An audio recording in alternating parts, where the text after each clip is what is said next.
For years, Officers Briggs and Reynolds harassed, humiliated, and brutalized without consequence, knowing that they were untouchable. Then, one day, they stopped two black twins, Malcolm and Isaiah Carter. The brothers were unarmed. The officers didn't care. When one twin pushed back, refusing to be treated like a criminal, they escalated. Words became threats, and threats became force. And then, when Malcolm moved, they shot him dead. His brother was left beaten, handcuffed, forced to watch his twin bleed out on the pavement. Now, Isaiah Carter, a Delta Force operative with a debt to settle, is coming for them. They thought their version of events would be the only one that mattered. They thought their power made them untouchable. They thought the system would erase their sins, just like it always had. But this time, the system won't save them, because Isaiah Carter is coming, and nothing will stop him from getting his vengeance. Before we go any further, comment where in the world you are watching from,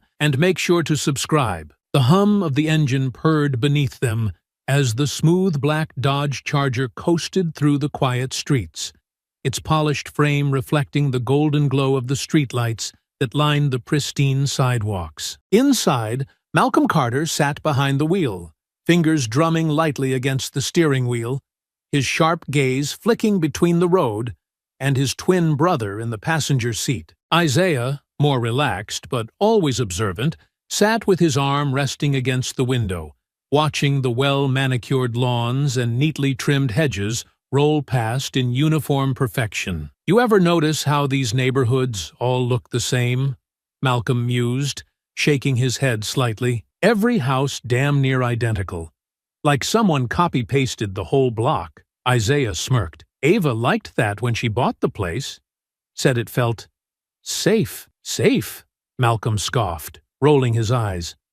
I bet it feels real safe when you actually live here. But for us? You think they see two black men in a Charger at this hour and think, oh, they must be visiting family? Isaiah let out a quiet breath, knowing exactly where this was going. Malcolm, don't start. I'm just saying, man, Malcolm continued, his fingers tightening around the wheel. We're driving through one of the richest neighborhoods in the city, and you know damn well we're going to get side-eyed for it. Isaiah sighed, rubbing his temple. We're not doing this tonight.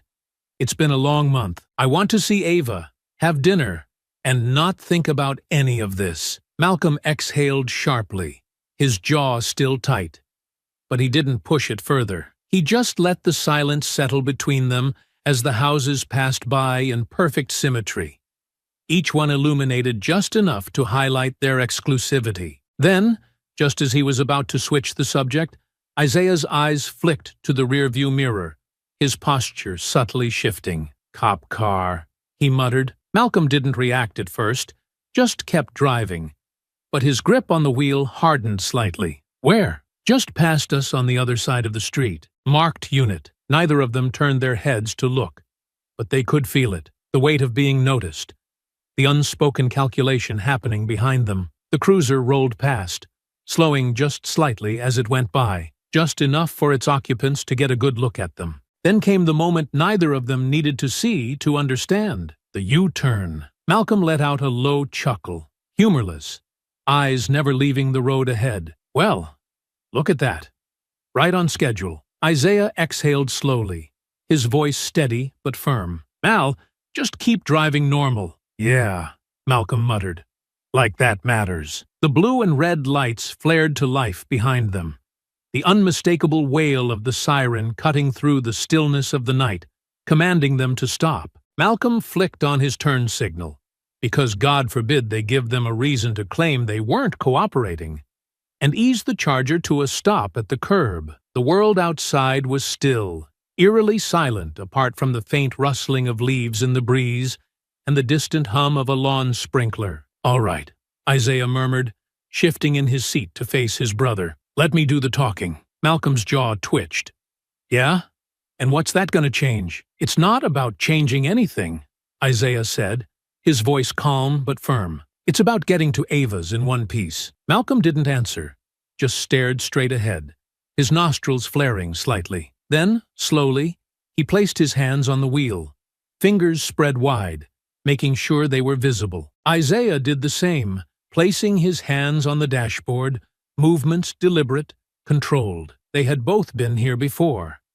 They knew the script. Footsteps crunched against the pavement as two figures approached the vehicle. A flashlight beam swept across the interior, pausing for just a second longer than necessary on their faces. Then came the voice, gruff, authoritative, laced with the unspoken certainty that this wasn't just a routine stop. License and registration. Malcolm didn't move, his expression blank, but Isaiah was already reaching for the glove compartment. His movements slow, exaggerated for the sake of appearances. "It's in here," he said evenly, looking up at the officer, making sure his tone was neutral, measured. No sudden movements. No agitation. The rules they had been forced to learn. The second officer hovered near Malcolm's window, his gaze sharp, scrutinizing. "Where are you two headed tonight?" Isaiah kept his focus on the first officer, handing over the documents without breaking eye contact. "We're on our way to our sister's house. She lives a few blocks up." The first officer took the documents without acknowledging the answer, glancing at the IDs before shifting his stance slightly. The second officer, Briggs, stepped closer to Malcolm's window, eyes narrowing slightly. "Step out of the car." Malcolm let out a slow breath through his nose, his fingers tightening on the wheel for just a fraction of a second. "Why?" Briggs's expression didn't change. "Because I said so." A muscle in Malcolm's jaw twitched, but Isaiah spoke before he could. "Officer, can we ask why we're being stopped?" The first officer, Reynolds, spoke this time. "There have been reports of break-ins in the neighborhood. You match the description." Malcolm let out a sharp, humorless laugh, shaking his head. "Oh yeah? What's that description? Black and breathing?" Isaiah's pulse quickened. "Mal!" Briggs's voice hardened. "I said step out of the car." Isaiah turned back to Reynolds, his voice still steady. "Look, we're both military officers, Delta forces. Our IDs are right there. We're just trying to visit our sister. We're not looking for trouble." Briggs scoffed. "That right? Then you shouldn't have a problem stepping out." The tension inside the vehicle had thickened to the point of suffocation, every second stretching longer, the air growing heavier. Malcolm exhaled sharply through his nose, eyes locked on Briggs, every fiber of his being screaming at him to push back. But Isaiah was still looking at him, the weight of unspoken understanding in his gaze. Malcolm clenched his jaw, then finally, slowly, reached for the door handle. The moment it clicked open, Briggs's hand went to his holster. The night was about to turn deadly. The door eased open, the soft click of the latch barely audible over the weight of unspoken tension hanging between them. Malcolm stepped out first, slow, measured, his every movement deliberate as he rose to his full height, standing just a few inches taller than the officer before him. His hands remained visible, fingers spread slightly at his sides, a silent acknowledgement of the invisible rules men like him were forced to follow. Isaiah followed, mirroring his brother's controlled movements as he stepped around the front of the car, placing himself just slightly ahead, his stance protective without being confrontational. The night air felt colder now,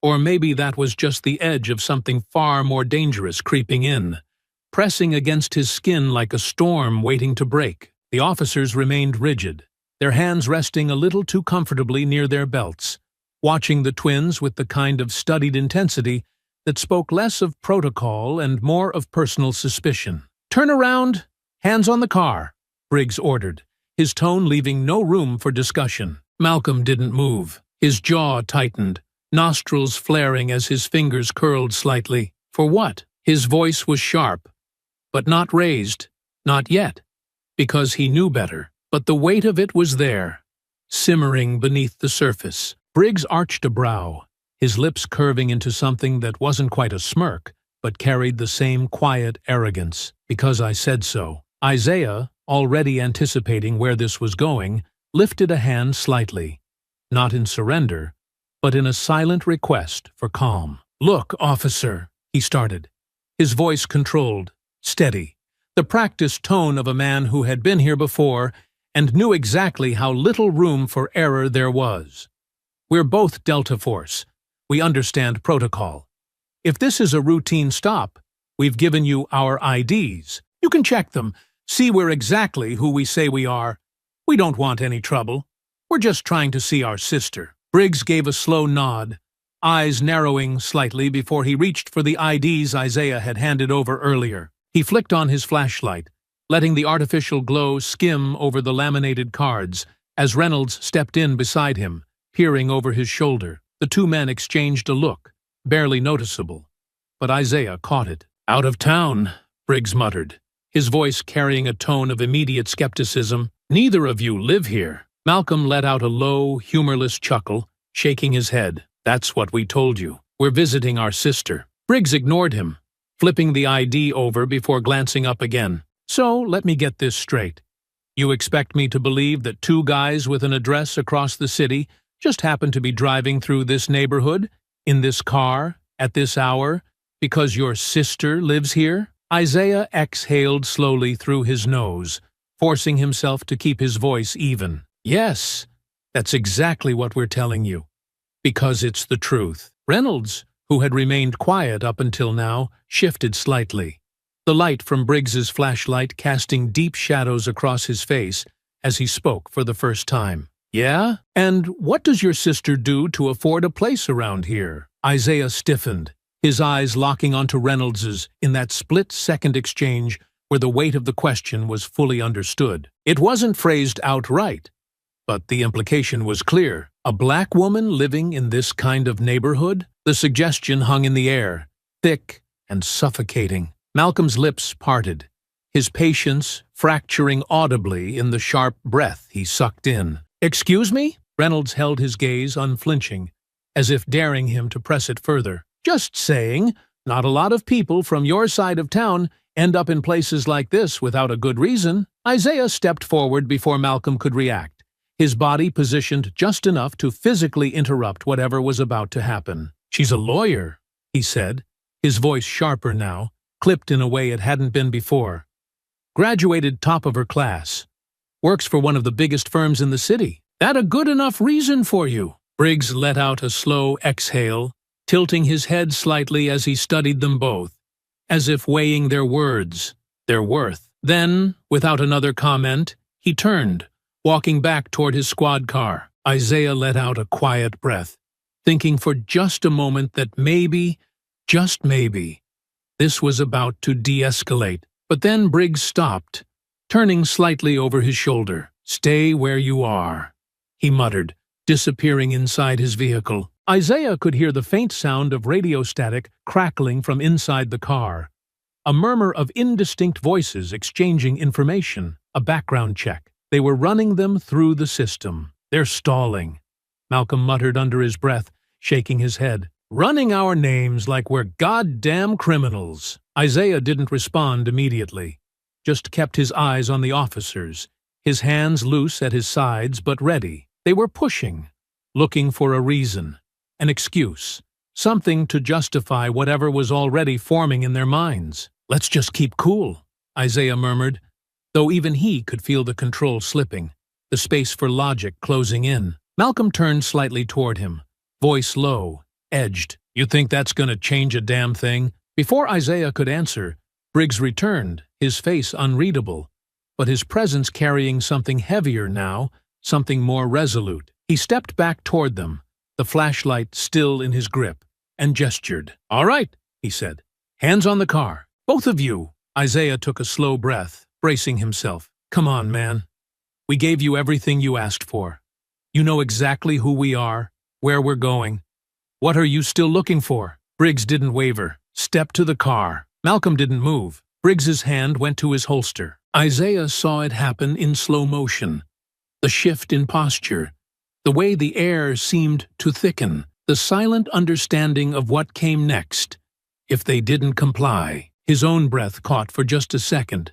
But then, with a slow, reluctant motion, he turned, placing his hands against the cool metal of the Charger's hood. Malcolm hesitated a second longer before finally, begrudgingly, following suit. The moment his hands touched the car, Briggs grabbed his wrist. Isaiah saw the first real flash of emotion break across Malcolm's face.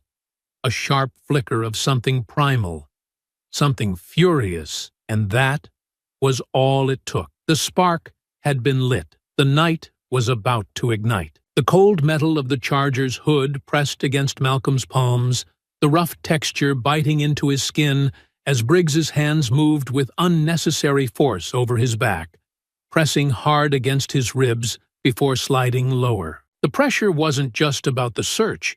It was meant to provoke, to remind him who was in control. The weight of the moment settled over him, thick and suffocating, the air sharp with the unspoken tension of a game that had already been rigged against them before it even began. "Spread your legs wider," Briggs muttered, his tone clipped, edged with an arrogance that sent a hot pulse of anger straight through Malcolm's chest. Malcolm exhaled sharply, adjusting his stance, but only barely, just enough to avoid giving them anything they could twist into non-compliance. His fingers curled slightly over the hood. "Man, come on," he muttered, his voice low, brimming with frustration. "Ain't like I got a damn arsenal on me." Briggs didn't respond, didn't even acknowledge him, just continued the search, his hands pressing rougher now, shoving at Malcolm's pockets, his grip tightening like he was waiting for resistance. "You got a problem?"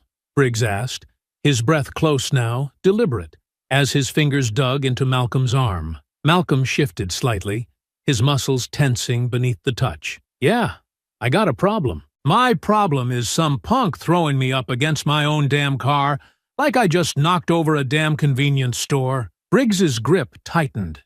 Isaiah, still pressed against the charger beside him, felt the shift in the air before the words even fully registered. This was it, the moment the officers had been waiting for. "Mal," Isaiah warned, his voice tense but controlled, his eyes darting toward his brother with an urgency that was more than just a plea. It was survival. Briggs let out a slow, amused breath. "Listen to your brother, boy," he muttered, the last word sliding out of his mouth like venom, slow and deliberate, meant to cut deep. The night snapped. Malcolm jerked, twisting slightly, his head snapping toward Briggs, his breath sharp, his entire body coiled like a loaded spring. Isaiah moved instantly, pressing forward, shoulder against Malcolm's, physically blocking him before the last thread of restraint could break. "Malcolm, stop." Isaiah's voice was steady, but laced with urgency, his hands raised slightly in a placating motion. "Not here, not now." But Malcolm's breath was already coming too hard, too fast, his nostrils flaring, his fingers flexing at his sides. His instincts were screaming at him, demanding that he fight back, that he refused to let them turn him into a victim. Briggs tilted his head, smirking just enough to let them know he'd already won. "That's what I thought," he murmured. Then, slow and deliberate, he reached for his belt. Isaiah's pulse spiked. "All right," Briggs said, pulling out his handcuffs, letting the metal glint under the streetlight. "We're detaining you both while we confirm your story." Isaiah stepped forward. "Detained for what?" Briggs shrugged. "Resisting a lawful search. Possible obstruction. Hell, maybe even suspicion of intent. We got plenty of reasons." "That's a lie," Malcolm snapped, jerking away the moment Briggs reached for him. And that was all they needed. Briggs's grip latched onto Malcolm's arm, yanking him toward the car with unnecessary force, his shoulder wrenching forward at an awkward angle. Malcolm instinctively twisted, trying to regain his balance, and in that split second, Reynolds stepped in, gripping his other arm and pushing against his back, trying to force him down. Isaiah reached for Malcolm's shoulder, trying to stabilize him. "Just go with it, man. Just let them—" "Let go of me!" Malcolm barked, his voice cracking with the raw frustration of a man who had been through this before, who had been humiliated enough times to know where it led. He wasn't fighting. He wasn't attacking. He was reacting, but that didn't matter to them. Briggs shoved hard. Malcolm staggered. "He's resisting!" Briggs shouted, his voice already changing, twisting reality into a lie. Reynolds pulled back, his hand moving quickly to his belt. "He's got a weapon!" Isaiah saw it happen before it even did. The words were still in the air when Briggs reached for his gun, his movements rehearsed, practiced, like he'd been waiting for the moment to make the call. Malcolm twisted one last time, breath sharp, teeth bared, and then the gunshot cracked the air open. Malcolm jerked violently, his entire body snapping backward, his chest arching before his knees gave out beneath him. His breath hitched, a sound halfway between shock and disbelief, before he crumpled onto the pavement. Isaiah's scream tore through the night. "Malcolm!" He moved without thinking, lunging toward his brother. But before he could reach him, a white-hot explosion of pain surged through his chest. The taser hit him full force, electricity ripping through his body, locking his muscles into place, stealing the breath from his lungs. His legs gave out, his vision swimming as he hit the ground. "Officer down! He tried to grab my gun!" Briggs was screaming now, his voice frantic, but Isaiah could hear the lie in it, the premeditation, the way it was already being molded into the version they would tell. "Backup needed," Reynolds echoed, his voice high, breathless, his hand still gripping the smoking gun. Isaiah fought against the paralysis gripping his limbs, his vision hazy, his ears still ringing as he tried to push himself up, his body rebelling against him. His eyes found Malcolm. His brother lay sprawled just feet away, his chest barely rising, his fingers twitching weakly, his mouth parting slightly as if he was trying to say something. Isaiah dragged himself forward, his body screaming against the movement. "Malcolm, hold on, man." Malcolm coughed, a wet, ragged sound, his fingers weakly grasping at the air before finding Isaiah's arm, gripping with what little strength he had left. His lips trembled as his breath hitched, his eyes searching Isaiah's with something heavy, something Isaiah didn't want to understand. "Isaiah," Malcolm's voice barely came, choked, strained, each word a fight. His fingers dug weakly into Isaiah's sleeve. "I'm sorry." Isaiah's breath shattered. "No, no, no, don't.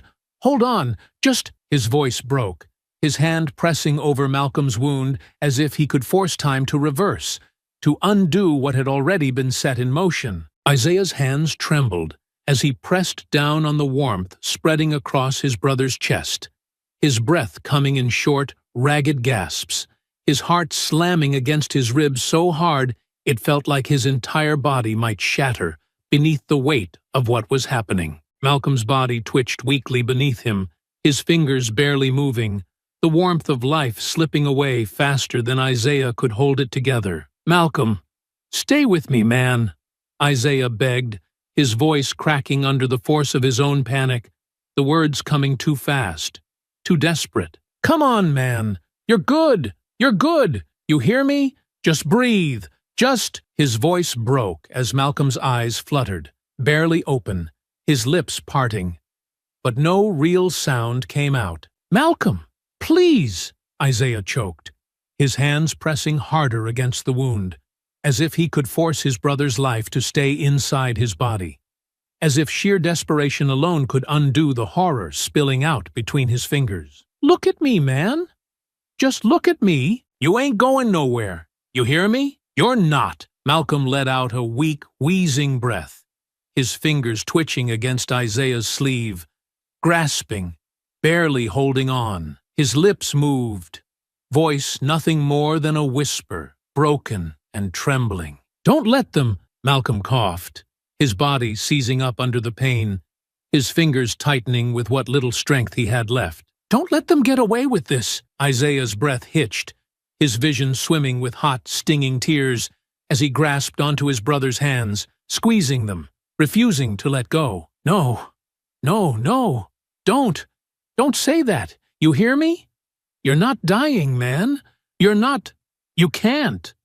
Then came the voices. "Get off him!" Hands wrenched at the back of Isaiah's jacket, tearing him away with a violent yank that sent him sprawling backward, his knees scraping against the pavement as he fought against them, his arms clawing forward, trying to hold on to Malcolm. "No, no, please." A sharp blow slammed into his ribs, white-hot pain exploding through his side as his breath punched out of his lungs. The impact sent him curling inward, instinctively shielding himself before another hit crashed into his side. Then another, each one a brutal punctuation to his screaming grief. "Stop resisting!" Isaiah gasped as he was forced onto his stomach, the rough asphalt scraping against his face as weight crushed down on his back. A knee digging into his spine so hard it made his ribs groan in protest. His wrists were yanked behind him, his arms twisted at an unnatural angle, metal clamping down against his skin with sharp, biting force. "You think you can attack us?" A hand fisted into his hair, yanking his head back so he was forced to look up, forced to stare into Briggs's face, his teeth bared, his eyes gleaming with unchecked fury. "You killed my brother!" Isaiah screamed, his voice raw, shattered, the words barely making it past the sheer force of his rage and agony. "You shot him! He didn't do anything!" Briggs scoffed, shoving Isaiah's head back down like he was nothing. "Yeah? That what you think? 'Cause what I saw was a dangerous suspect resisting arrest." Isaiah's chest heaved, his body trembling beneath the weight, pressing him into the pavement. He was unarmed. "You murdered him." His voice cracked, his throat burning, each word dragged from the deepest part of him, the part that had just lost the only person who had ever understood him completely. "You killed him in the street like a damn animal, and now you're gonna act like we deserved this?" Briggs twisted his grip harder, pressing his knee down with more force until Isaiah let out a strangled cry. "You know how this works, right? Who do you think they're gonna believe?" Isaiah sucked in a shaky breath, his entire body going stiff as a hollow, gut-wrenching realization settled over him. This was always how it ended. Briggs stood, dusting off his uniform, like this was just another day, another routine, nothing more than an inconvenience. "We'll take it from here," he called out to the other officers arriving, his voice steady, confident, dripping with the certainty of a man who knew he would never face consequences. Reynolds hovered beside him, shifting slightly, his hands shaking as he holstered his weapon. His eyes flickered toward Isaiah, something hesitant in his expression, but it was gone as quickly as it appeared. He stepped back, nodded. "He reached for a weapon," Briggs said smoothly, his voice carrying across the street, as if the lie had already been accepted as truth. "We had no choice." Isaiah's stomach twisted, bile rising in his throat. The words had already changed. The story was already being rewritten. His breath stuttered, a fresh wave of nausea rolling through him as he turned his head just enough to see Malcolm's body still lying motionless on the pavement, his blood pooling beneath him, dark and thick, seeping into the cracks of the concrete. His brother, his twin, his other half, gone. And they were going to erase him. "Hey!" A new voice cut through the chaos, sharp and demanding.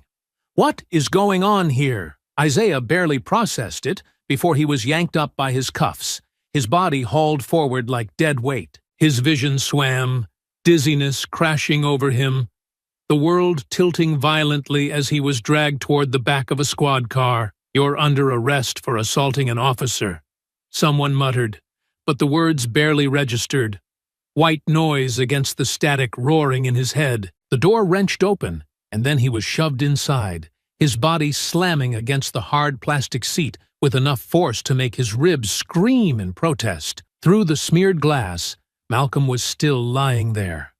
Still alone. Still bleeding out in the street, while the men who murdered him stood over him, deciding what version of the truth they would tell the world. Isaiah's fingers curled into fists behind his back, nails digging so hard into his palms that he thought they might break skin. Briggs walked past the window, his expression calm, composed, already moving on, like he had just checked another box on his to-do list. The last thing Isaiah saw before the door slammed shut was Malcolm's lifeless body, left behind on the pavement, like he had never mattered at all. The world blurred. Isaiah sat slumped against the cold plastic seat of the squad car, his wrists still bound behind him, the metal digging deep into his skin, but the pain barely registered. His breath came in short, hollow gasps, his chest rising and falling in uneven bursts as the blood rushing through his veins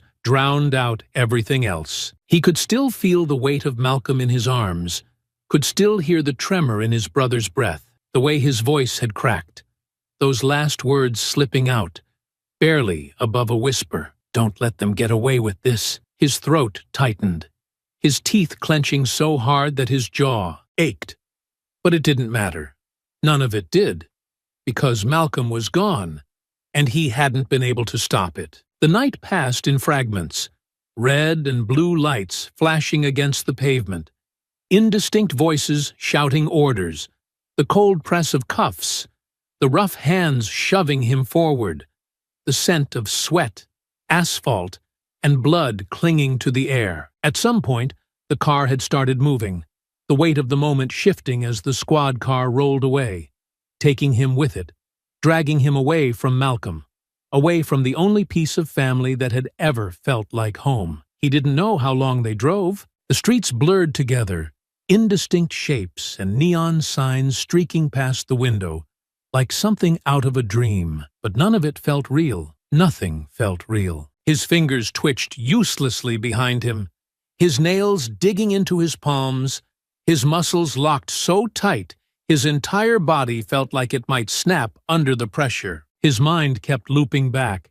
kept dragging him back to the last time he and Malcolm had been in a car together, just hours earlier, laughing about identical houses in a neighborhood that wasn't made for them. Ava liked that when she bought the place, said it felt safe. Safe. A choked, bitter sound pressed against the back of his throat, but it never made it past his lips. The weight of grief was too thick, too heavy, coiling around his ribs like a steel vice. His head tipped back against the seat, his gaze unfocused, his thoughts slipping into the past like water through trembling fingers. He and Malcolm had always been together, always, from the moment they were born, side by side, their mother holding them close, whispering their names like they were meant to be spoken in the same breath. Malcolm and Isaiah. Isaiah and Malcolm. They had fought together, laughed together, bled together. They had survived. As kids, they had learned young what it meant to be feared before they were even old enough to understand why. They had learned to keep their hands visible in convenience stores, to stay still when a cop car rolled by, to smile just enough to seem unthreatening but not so much that it looked forced. They had learned to control their anger, to bury it deep, to push it down so far that it couldn't be used against them. But Malcolm had never been able to push it far enough. Isaiah had always been the one to step in, the one to keep him grounded, the one to pull him back when the world tried to push him too far. But this time, this one time, he hadn't been fast enough. He hadn't been strong enough. He hadn't saved him. He squeezed his eyes shut, his head pounding, his hands curling into fists behind him. It should have been him. If he had just stepped in sooner, if he had just kept Malcolm from speaking, from moving, from breathing too freely in a space that was never meant for them. The car slowed, turning sharply, and the sudden motion yanked him out of his thoughts. His eyes opened, his breath catching as the reality of the moment crashed back into him. The precinct loomed ahead, its fluorescent lights buzzing against the night, sterile and indifferent. The car rolled to a stop. A door opened, then hands were on him again, dragging him forward, forcing his body upright as his legs struggled to catch up with the movement. His feet stumbled against the pavement as they hauled him out of the car, the shift in motion sending another wave of dizziness crashing over him. His ribs throbbed, his skull still aching from where he had been slammed into the ground. But the officers didn't slow, didn't care. The inside of the station was just as harsh, all white tile and dull overhead lights, the scent of sweat and coffee thick in the air. He was shoved forward, past rows of desks, past officers who barely even looked up as he was dragged through the booking process, barely more than a body, barely even a person. They took his fingerprints, his mugshot. They took everything. And through it all, he said nothing. Not because he had nothing to say, but because none of it mattered. Malcolm was dead. They had won. Time passed in a haze. He didn't know how long he had been sitting there, his body slumped in a hard plastic chair, his hands cuffed to the table in front of him. His head hung low, his breathing shallow, his thoughts tangled in something too thick, too dark to pull himself out of. The door creaked open. Isaiah barely reacted, his body too heavy, too exhausted, the weight of his grief sinking so deep he wasn't sure he could ever climb out of it. Then, Isaiah! The voice snapped through him like a jolt of electricity. His head lifted. Ava stood in the doorway, her eyes wide, her chest heaving, her entire body radiating something sharp, something barely contained. Her hands trembled as she stepped forward, as she took in the bruises blooming along his jaw, the dried blood crusting at the corner of his mouth, the way his wrists were still bound to the table like he was the criminal. For a moment, she said nothing. Then her breath hitched, and her face twisted into something Isaiah had never seen before. Something shattered, and Isaiah realized she already knew. The weight of it crushed him all over again. Ava stood in the doorway, her breath shallow, her fingers curled into fists at her sides as she took in the sight of her brother. His head bowed, his wrists shackled to the table, his entire body slumped with the weight of something she couldn't begin to put into words. Isaiah barely moved. He sat there, still as stone, his chest rising and falling in slow, uneven breaths. His face was bruised, dark splotches blooming along his jaw and beneath his right eye, his knuckles raw, dried blood still crusted at the corner of his mouth. His clothes were stained, dirt, sweat, and something darker smudging the fabric. But none of that was what made Ava's stomach twist into knots. It was his eyes. They were empty. Ava swallowed hard, forcing down the burn in her throat as she stepped forward, the sharp click of her heels against the linoleum cutting through the heavy silence. She wasn't here to cry. She wasn't here to grieve. Not yet. Right now, Isaiah needed her. She pulled out the chair across from him, scraping it against the floor as she sat down. Isaiah. Her voice was steady, firm. It took him a second to react, his gaze slowly lifting to meet hers. His eyes were bloodshot, ringed with exhaustion so deep it looked like it had settled into his bones. He blinked once, sluggish, as if pulling himself back into the present required effort. "They killed him," he murmured, his voice hoarse, raw from screaming. Ava inhaled sharply through her nose, her jaw tightening. She forced herself to push through it, to keep her composure, to shove aside the grief clawing at her insides long enough to get him out of this room. "I know," she said, the words barely above a whisper. "I know, Isaiah." He let out a slow, uneven breath, his fingers twitching against the cold metal of the cuffs. "They shot him in the street like a dog." His voice cracked slightly, but there was no real emotion behind it. Just emptiness, just fact. Ava reached forward, her fingers brushing lightly against his wrists, against the metal digging into his skin. "We're getting you out of here." A flicker of something crossed Isaiah's face. Not quite hope, but something close enough to it that Ava held onto it with everything she had. "They're charging me," he muttered. "Assaulting an officer, resisting arrest. They're going to say Malcolm attacked them. They're already saying it." Ava's stomach twisted. Of course they were. The lie was already forming, already being pushed forward in official statements and press briefings, already being shaped into something that painted the men with badges as heroes, and Malcolm as the aggressor. Isaiah's breath shuddered, his hands clenching into fists. "He didn't fight them, Ava. I swear to you, he didn't." "Isaiah." Ava reached forward again, her grip firm but careful. "I believe you. I believe you." Isaiah closed his eyes for a brief second, just enough to let the weight of her words settle over him, before opening them again. "They're gonna get away with it, aren't they?" Ava's lips parted slightly, her throat tightening. She wanted to tell him no.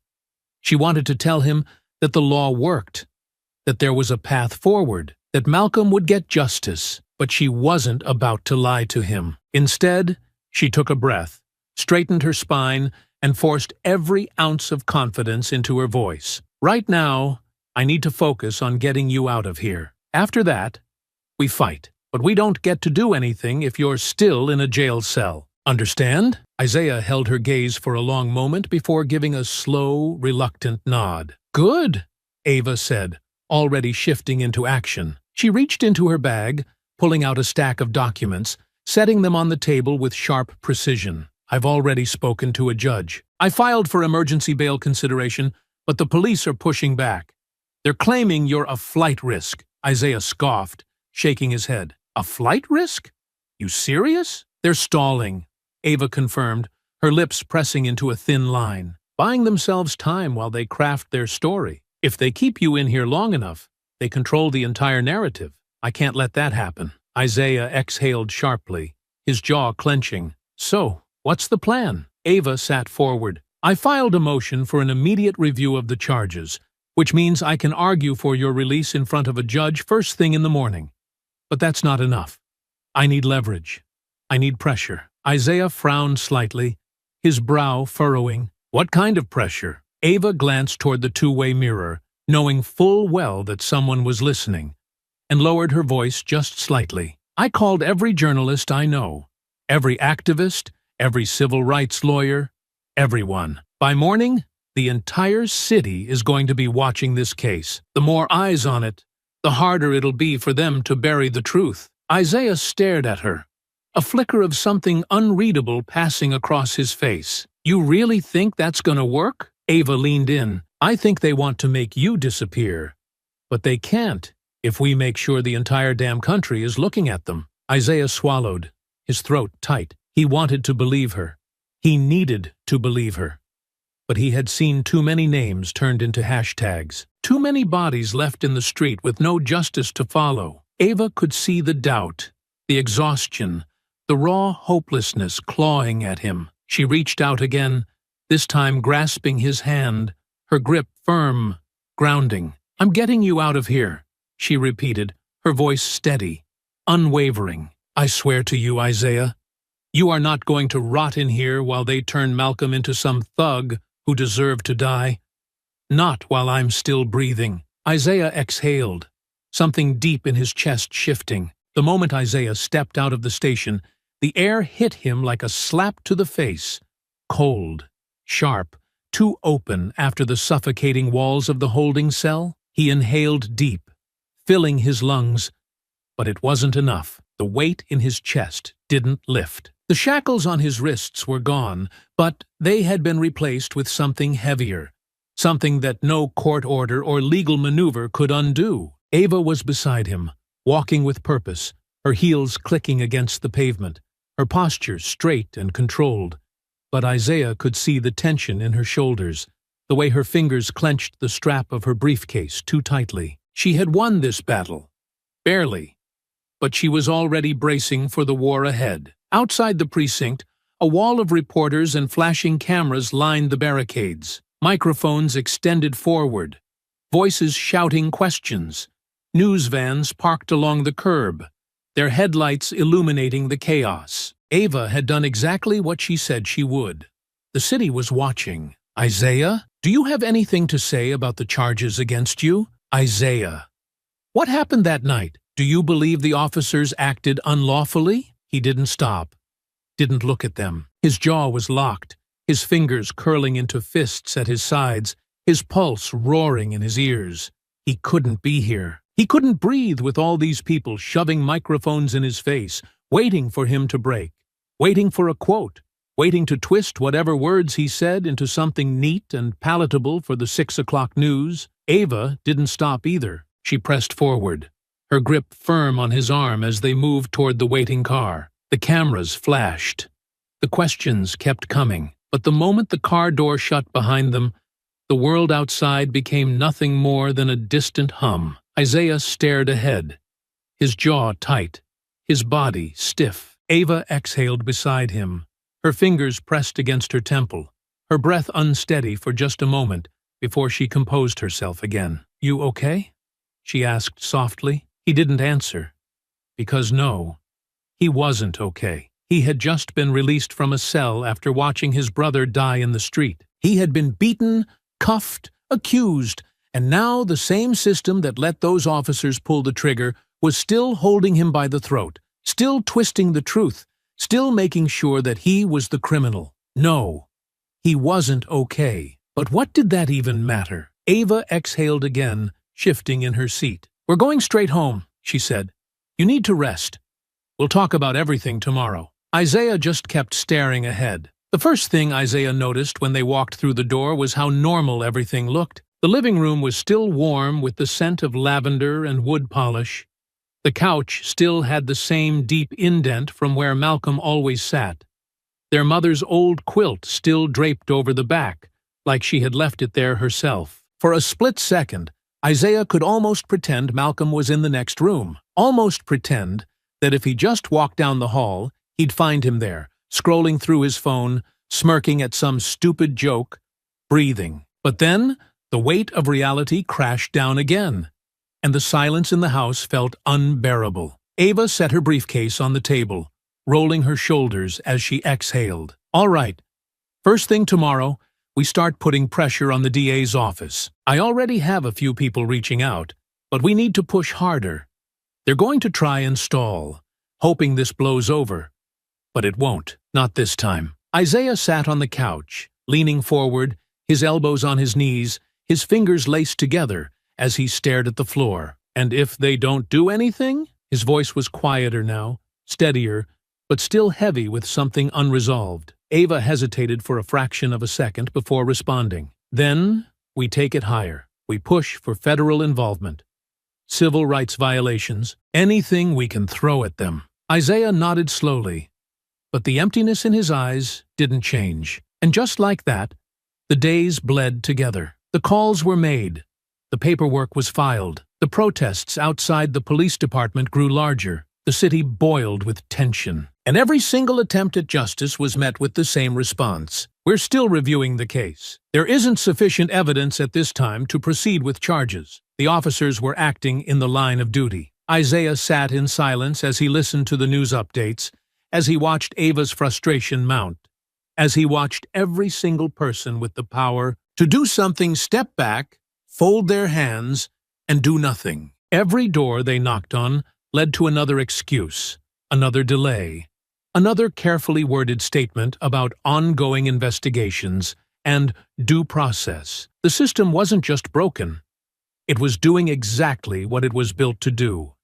And Isaiah could feel something shifting inside him, a slow burn, a weight pressing against his ribs, pushing harder, making it impossible to breathe. Isaiah was sitting at the dining table, staring blankly at his untouched plate of food, the news droning in the background. Ava sat across from him, her phone pressed to her ear, her free hand gripping a pen so tightly her knuckles turned white. "That's not good enough," she snapped, her voice sharp, laced with an anger she was barely holding back. "They have body cam footage. Where is it? Why hasn't it been released?" Isaiah barely heard her. His eyes had drifted toward the TV, the headline scrolling across the screen. "Press conference. Police chief speaks on tragic incident involving Malcolm Carter." The screen cut to a podium. The police department's emblem displayed proudly behind the man standing in front of the microphones. "The loss of life is always unfortunate," the chief said, his voice steady, smooth, rehearsed. "Our officers were faced with a life-threatening situation, and they responded accordingly. The suspect was hostile, uncooperative, and attempted to reach for a weapon. They had no choice but to defend themselves." The camera panned slightly. Briggs and Reynolds stood to the side, their faces blank, their uniforms crisp. Then, Briggs stepped forward. "It's always difficult when situations escalate like this," he said, his voice just the right amount of solemn, just the right amount of regretful. "We never want to take a life. But when an officer feels threatened, we have to protect ourselves. I feared for my life." Isaiah's fingers curled into his palms. "I wish things had gone differently," Briggs continued. "But that man left us no choice." Something inside Isaiah snapped. The emptiness in his eyes burned away, replaced with something sharper, something hotter. something that made his entire body go rigid. Ava was still on the phone, her voice rising, but she must have seen it. The way his entire demeanor shifted, the way his hands trembled with something far more dangerous than grief. "Isaiah?" He didn't respond, because at that moment, the fire had consumed him completely, and he knew. If the system wasn't going to give him justice, then he was going to take it himself. He hadn't realized his nails had dug so deep into his palms that they'd drawn blood until Ava's voice cut through the air. Isaiah. It was cautious. A name spoken not in authority, not in reassurance, but in knowing. He didn't look at her, didn't move, didn't do anything but keep his gaze fixed on the television, as if burning holes into the screen would make the lies unravel. Ava set her phone down, exhaling sharply. "Isaiah, talk to me." His jaw twitched, his fingers flexing. "You heard it," he said, his voice lower than usual, rough, as if it had been scraped raw from the inside out. "You heard every damn word." Ava hesitated, then nodded slowly. "I did." Isaiah inhaled through his nose, forcing himself to keep the anger contained, but it was pushing against his ribs, slamming against his chest, burning hot enough that it felt like it might split him open from the inside. He turned toward her then, his movements controlled, but his eyes, they were different, no longer hollow, no longer grief-stricken. They burned. "And what do we do now?" His voice was eerily calm, the kind of calm that existed only in the moments before a storm. Ava's lips parted slightly, her fingers tightening around the edge of the table as she measured her words. "We keep fighting," she said, her voice firm, unwavering, the words carrying the weight of someone who had spent her entire life navigating the legal battlefield, someone who had built an entire career out of pushing against an immovable system. "We go back at them harder. We apply more pressure. We make sure they don't get to control the narrative." Isaiah let out a sharp, bitter exhale, shaking his head. "The narrative," he muttered, the word tasting like acid in his mouth. "That's all it is to them, isn't it? A damn story. A version of events they get to shape, get to bend until it fits what they need it to be." Ava held his gaze, her breath steady, but Isaiah could see it, the flicker of unease beneath her composure, the way she was bracing herself. Isaiah leaned forward, placing his hands on the table, his knuckles white. "Malcolm is dead, Ava." His voice wavered for just a fraction of a second before it hardened again. "And they're gonna walk. You know it. I know it. Hell, they know it. Every time we apply pressure, every time we push harder, all we're doing is playing their game. But the system is already rigged, and we're the only ones still pretending like it's not." Ava swallowed, her fingers gripping tighter. "Isaiah, you told me to believe in the system." Isaiah pressed on, his voice rising, not with hysteria, but with something deeper, something raw and unfiltered. "You told me there was a way forward, that there was still a chance for justice. And I did. I sat here. I waited. I watched you fight for every angle, and all we've gotten is locked doors, empty statements, and those pigs standing up there on national television calling my brother a threat." Ava's face tightened, but she didn't speak. Isaiah exhaled sharply, shoving away from the table, pacing, his hands running over his head, frustration rolling off of him in waves. "Self-defense," he spat. "Fear for their lives." He let out a harsh, humorless laugh, shaking his head. "That's all it takes, huh? That's all it takes to justify murder." Ava pushed up from her seat now, standing, her voice stronger. "You think I don't know that?" she snapped, and for the first time, there was an edge of something unrestrained in her voice, something that slipped past the controlled mask she always wore. "You think I don't know exactly how this goes?" Isaiah turned toward her, his breath heaving, his chest rising and falling with something that had been brewing for too long. Ava's lips trembled slightly before she pressed them together, steeling herself. "You're right," she said, and it was so quiet at first that he almost didn't hear it. "Everything about this is rigged. Everything about this is designed to protect them. And I hate it, Isaiah. I hate it. But you have to let me keep fighting this the way I know how." Isaiah shook his head, his fists clenching at his sides. And how do you know it's gonna work? How do you know we're not just giving them more time to clean this up, to erase Malcolm completely? How do you know? Ava inhaled sharply, her throat bobbing. I don't, she admitted. And the honesty in it was enough to make Isaiah stop. I don't know. But if we go outside the system, if you do something you can't take back, then they win. They'll get exactly what they want. Isaiah stared at her for a long, suffocating moment, the silence between them thick with everything unsaid. Then he shook his head. They already won, he murmured. And Ava knew. She knew the moment his voice dropped like that, the moment the fire in his eyes settled into something colder, something unchangeable, something final. Her stomach turned. Isaiah! But he was already stepping back, already turning toward the door, already slipping away from her like a shadow breaking from its anchor. Isaiah, wait! Ava pushed forward, reaching for his arm, desperation creeping into her voice now. But he was already gone, already moving toward something she couldn't pull him back from. She watched the door shut behind him, watched the final sliver of light disappear as he walked into the night.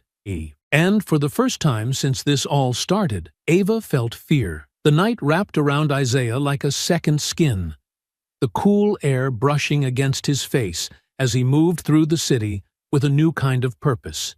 Each step measured, each thought sharper than the last. He had always been disciplined. Military training had drilled that into him. But this was different. This wasn't combat. This wasn't a mission sanctioned by the government.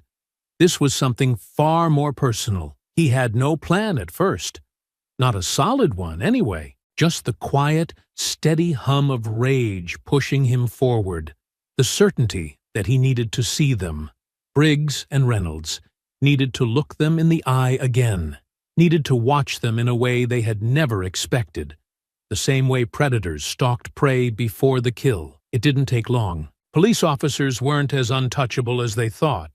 They had routines, patterns, lives outside of the job. And Isaiah was good at what he did. Better than they could ever know. The first thing he learned was that neither of them had a wife. No children. No families waiting for them at home. Briggs lived alone in a modest but well-kept house in a quiet part of the city. A neighborhood that was mostly white, mostly upper-middle class. The kind of place where people trusted the police because they had never had to fear them. He got home at the same time every night, parked his car in the driveway, and took exactly 5 steps up to his front door before disappearing inside. No porch lights, no security cameras. Reynolds was the same. A small apartment, clean, unremarkable. He spent most of his time alone, except for the nights when he drank himself into a stupor at a local bar a few blocks from the precinct.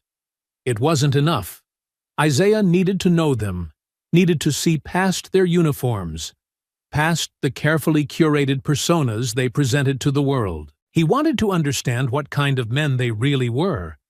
Not just the ones who had pulled the trigger that night, but the ones they had always been. So he dug deeper. And the more he found, the worse it got. The first thing that sent a fresh wave of fury rolling through him was the complaints. There were so many. Excessive force, racial profiling, suspicious stops. Isaiah spent hours combing through old reports, finding patterns that no one had cared enough to investigate. Too many black men stopped for no reason. Too many injuries sustained during routine arrests. Too many names attached to complaints that had mysteriously gone nowhere. Briggs had been in the department for years, long enough to build a reputation, long enough to know exactly how far he could push the line without consequences. He had been accused of brutality 7 times, but every single report had been reviewed and dismissed. The details made Isaiah's stomach churn. A young man, barely 19, beaten so badly during an arrest that he had suffered permanent nerve damage. An older black veteran, pulled over for a traffic violation, slammed against the pavement when he asked why he had been stopped. A father, arrested in front of his children for disturbing the peace, when he had simply been recording police activity outside his home. Each story was worse than the last.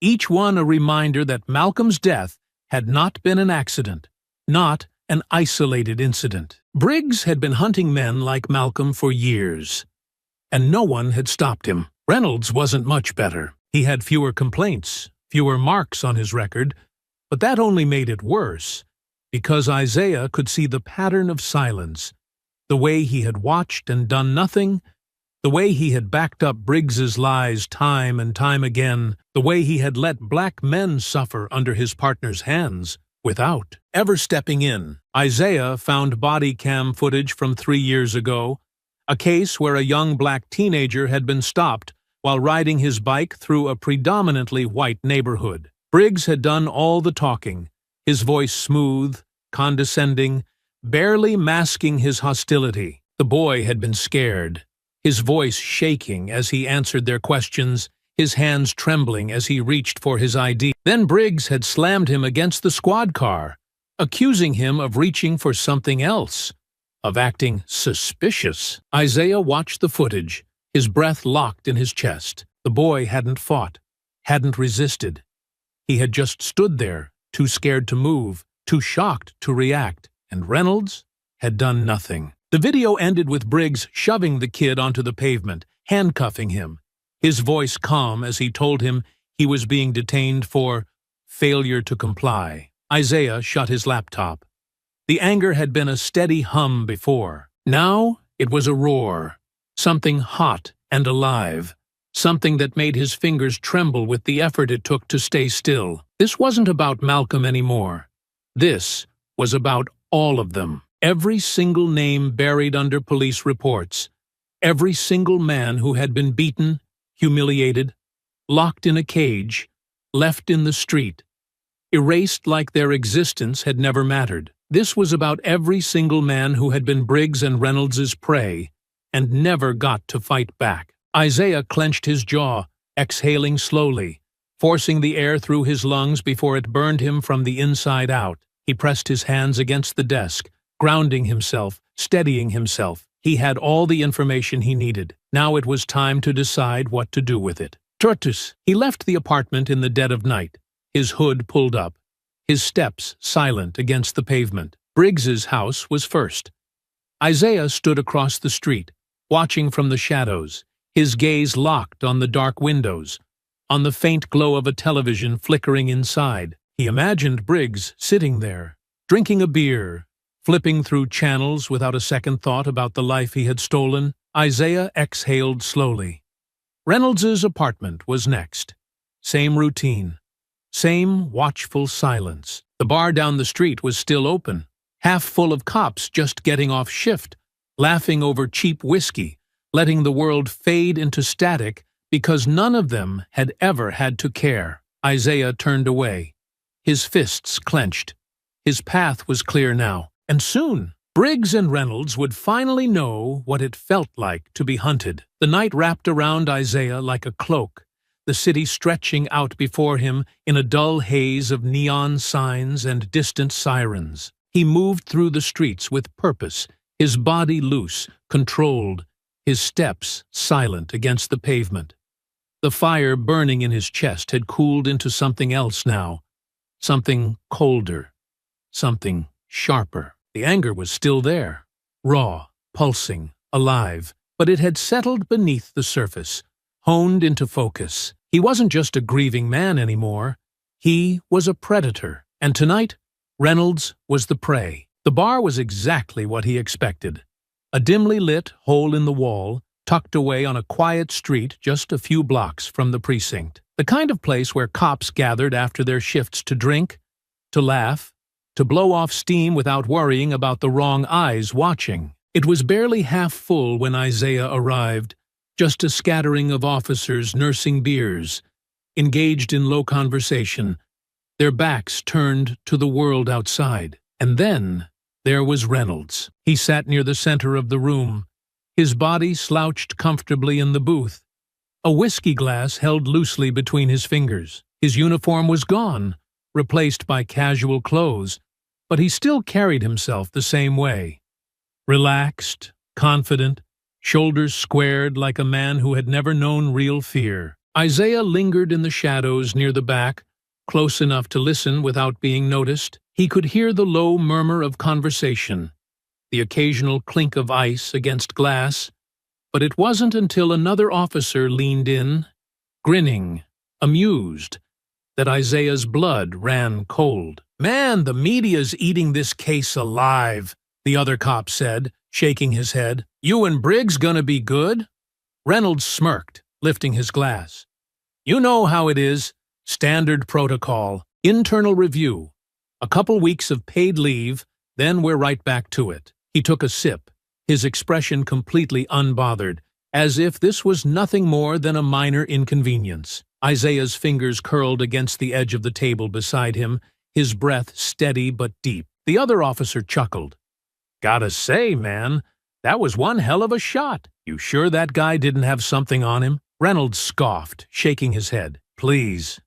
If he did, we'd have found it, planted it, whatever it took. Doesn't matter, though. That kid sealed his own fate the second he got mouthy. I swear, they never learn." Isaiah's world tilted. The breath left his lungs in one sharp, violent exhale, his muscles going rigid, his nails digging into his palms. They were bragging, laughing, mocking Malcolm like he had been nothing, like he had been just another name, another statistic, another inconvenience erased without consequence. Reynolds leaned back, shaking his head, voice dripping with amusement. Briggs had to put on the whole shaken officer act for the cameras. But between you and me, we did the city a favor. Ain't nobody gonna miss that guy. Isaiah barely heard the response, barely felt anything other than the slow, controlled rage sinking its claws into his chest, burrowing deep, wrapping around his ribs and squeezing until he could barely breathe. His ears rang, his vision narrowed, and in that moment, he knew there was only one path forward. No courts, no appeals, no pressure on the system. He wasn't going to fight for justice anymore. He was going to make it himself. Isaiah stepped out of the bar, inhaling the crisp night air, letting it settle in his lungs, letting it cool the fire burning inside him just enough to keep his thoughts sharp. Reynolds and Briggs thought they were untouchable, thought the badge gave them power, gave them the right to decide who lived and who died. Isaiah was going to show them how wrong they were. He had been turning over the possibilities in his mind for days.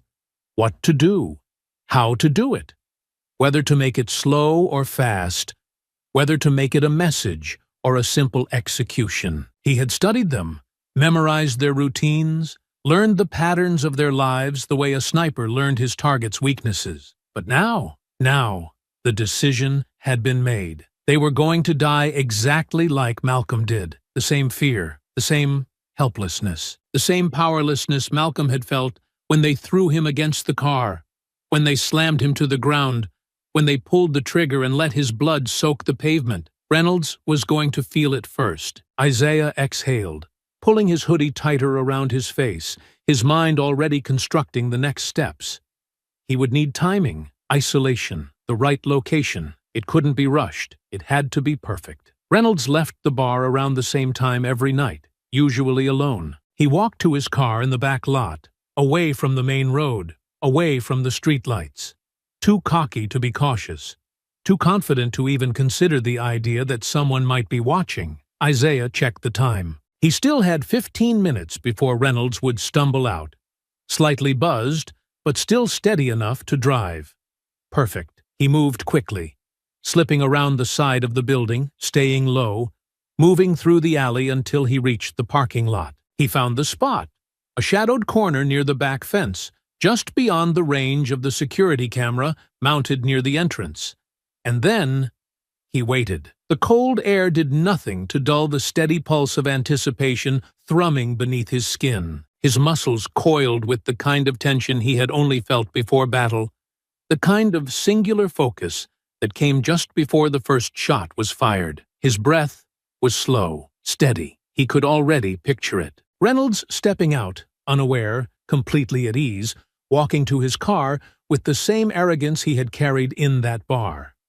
Isaiah would let him unlock the door, let him relax, let him think for one final moment that his world was still exactly as he had left it. And then Isaiah would drag him to the ground, shove him against the pavement, press his face against the asphalt, just like they had done to Malcolm. And then he would let Reynolds understand, fully, completely, with no escape, no mercy, exactly what it had felt like to be Malcolm in those last, gasping seconds. Isaiah's fingers flexed. He heard the bar door open. It was time. Isaiah stayed still, his breath steady, his body coiled, his muscles tense but controlled, as he watched the door to the bar swing open. The dim yellow light spilled onto the pavement, stretching shadows out across the lot, casting long, dark lines that flickered and shifted as Reynolds stepped outside. He moved just like Isaiah had expected, comfortable, unhurried, oblivious. His posture was loose, his shoulders relaxed, the confidence of a man who had never known true danger, who had never had to look over his shoulder, who had never once considered that the violence he inflicted could ever find its way back to him. Isaiah clenched his jaw, watching, waiting, his fingers curling into fists as Reynolds dug into his pocket, pulling out his car keys and whistling softly to himself, swaying slightly from the alcohol still running warm through his bloodstream. He wasn't drunk, not enough to stumble, but enough to dull his senses, to make him sloppy. Reynolds reached his car, pressed the unlock button, and the chirp of the alarm cut through the night air. That was when Isaiah stepped forward. He moved slow, deliberately, his steps measured as he let his presence be known, the sound of his boots scraping against the pavement just enough to pull Reynolds's attention. The officer stiffened slightly, glancing over his shoulder, and for a split second, there was no recognition, no real concern, just mild irritation, as if Isaiah was some drunk who had wandered too close. Then his eyes sharpened. He knew. A slow, arrogant smirk spread across his face. "Well, well," Reynolds muttered, turning fully now, pocketing his keys. "Didn't expect to see you out here, Carter." Isaiah said nothing. Reynolds tilted his head slightly, looking him up and down with the same condescension he had seen that night outside Ava's house. The same easy arrogance of a man who thought he was untouchable. "What?" he said, voice laced with amusement. "You come out here looking for some answers? Hoping I'll admit something for your little court case?" He let out a sharp chuckle, shaking his head. "Man, I gotta say, I respect the dedication, but I already told you. There's nothing to fight here." It was a clean shooting. Isaiah inhaled slowly through his nose, forcing himself to stay still, to hold back the fury curling inside his chest like a living thing. Reynolds scoffed, stepping closer, his smirk widening. "Come on, don't look at me like that. It's not personal. It's just the way the world works. You and your brother made a mistake, and you paid for it. I mean, Malcolm was always going to end up dead sooner or later, right? Might as well have been me that put him down." Isaiah moved, before he even made the conscious decision to. His fist slammed into Reynolds's mouth, the impact cracking through the night air, the force behind it sending the officer staggering back into his car. The arrogance vanished. Reynolds lifted his head, his lip split open, blood dripping down his chin, shock flickering across his face before it morphed into something uglier. Anger, disbelief, fear. "You crazy son of a—" Isaiah was on him again before he could finish. His second punch crashed into Reynolds's ribs, his knuckles slamming into flesh and bone, and the officer grunted, wheezing as he hunched over. Isaiah followed up, his elbow smashing into Reynolds's temple, the sharp impact sending him stumbling sideways, his hands scrambling for balance against the car. "You didn't think I was gonna do anything, did you?" Isaiah's voice was low, even, deadly. He took a step forward as Reynolds straightened, his breath coming hard now, his hands lifting instinctively. Not to fight, not yet, but to placate. "All right, Carter, listen." Isaiah didn't listen. His knee drove into Reynolds' stomach, cutting off whatever pathetic excuse was about to leave his mouth. The officer gasped, his body curling inward, spitting blood onto the pavement as he stumbled back. Isaiah didn't stop. He wouldn't stop. He grabbed Reynolds by the collar, yanking him forward before slamming him face first onto the hood of the car.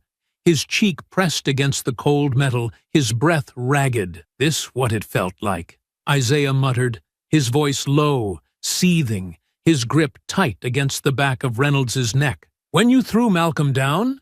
When you put your knee in his back? He pressed down, forcing Reynolds against the car, grinding his face against the metal, his breath coming in sharp, broken bursts. This what it felt like when you held him down and let Briggs put a bullet in him? Reynolds struggled, his body twisting, his hands pushing back.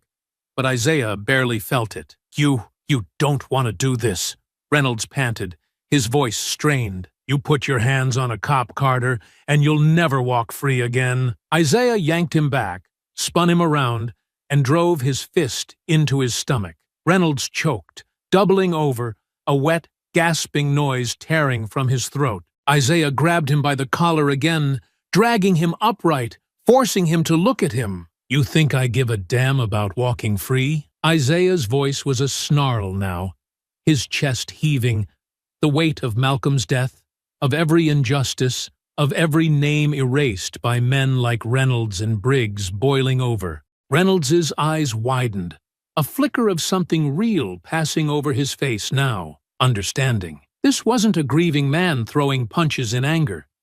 This was vengeance. And Isaiah wasn't done.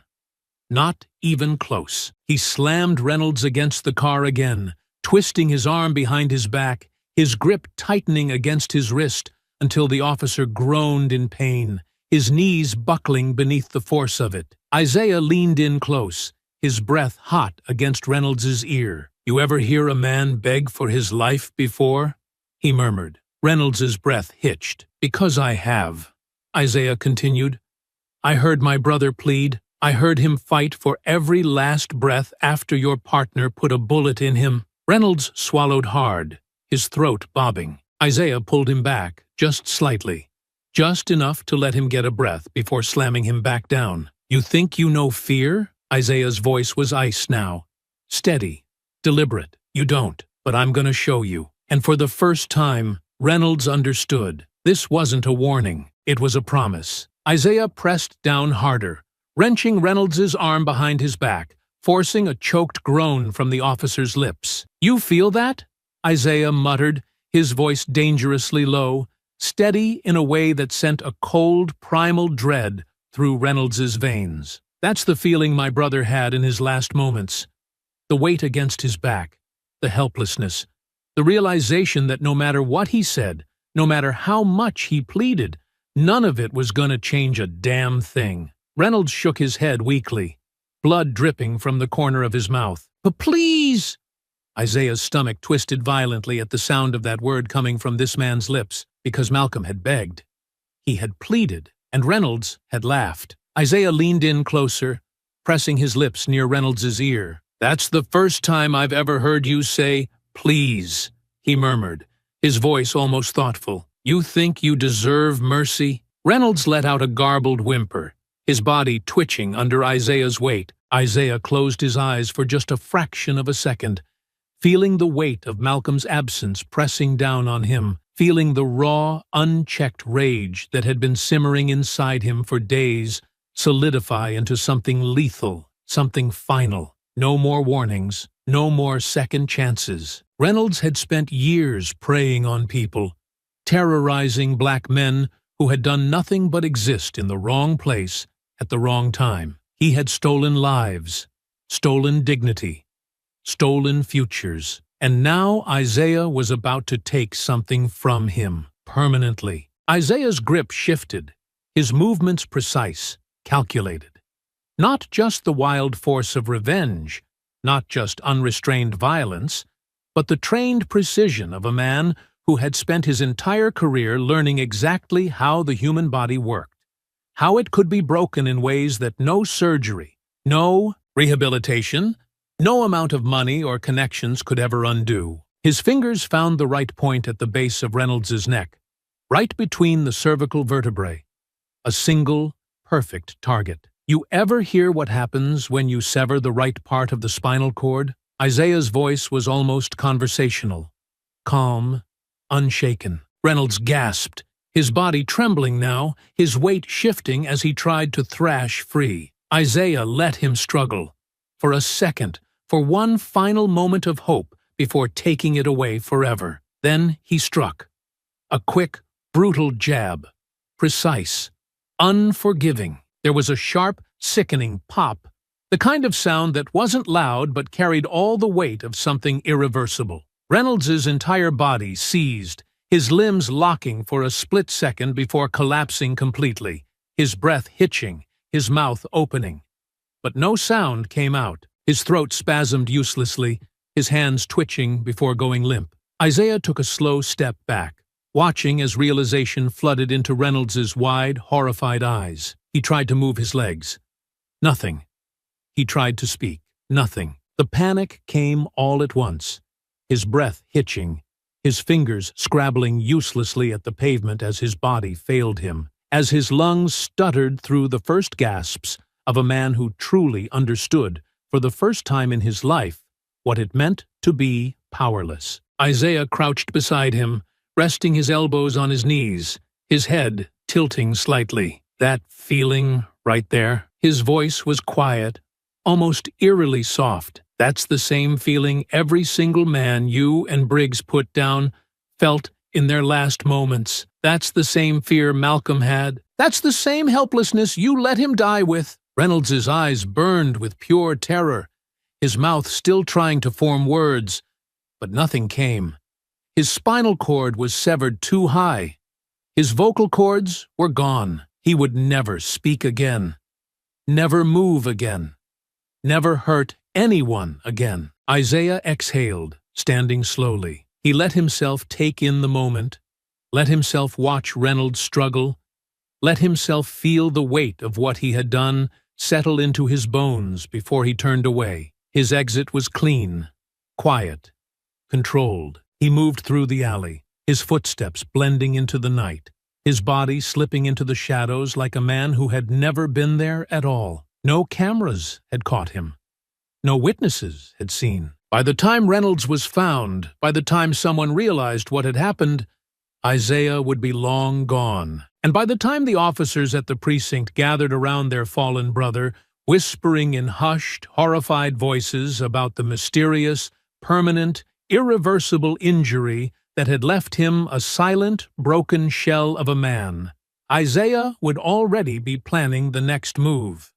Because this wasn't over. Not until Briggs felt the exact same thing. The city pulsed around Isaiah like a living thing, a quiet hum of life moving on, untouched by the war unfolding in the shadows. He moved with the night, a ghost between streetlights, unseen, unnoticed. This was the point of no return. He had known it the second he left Reynolds broken in that parking lot.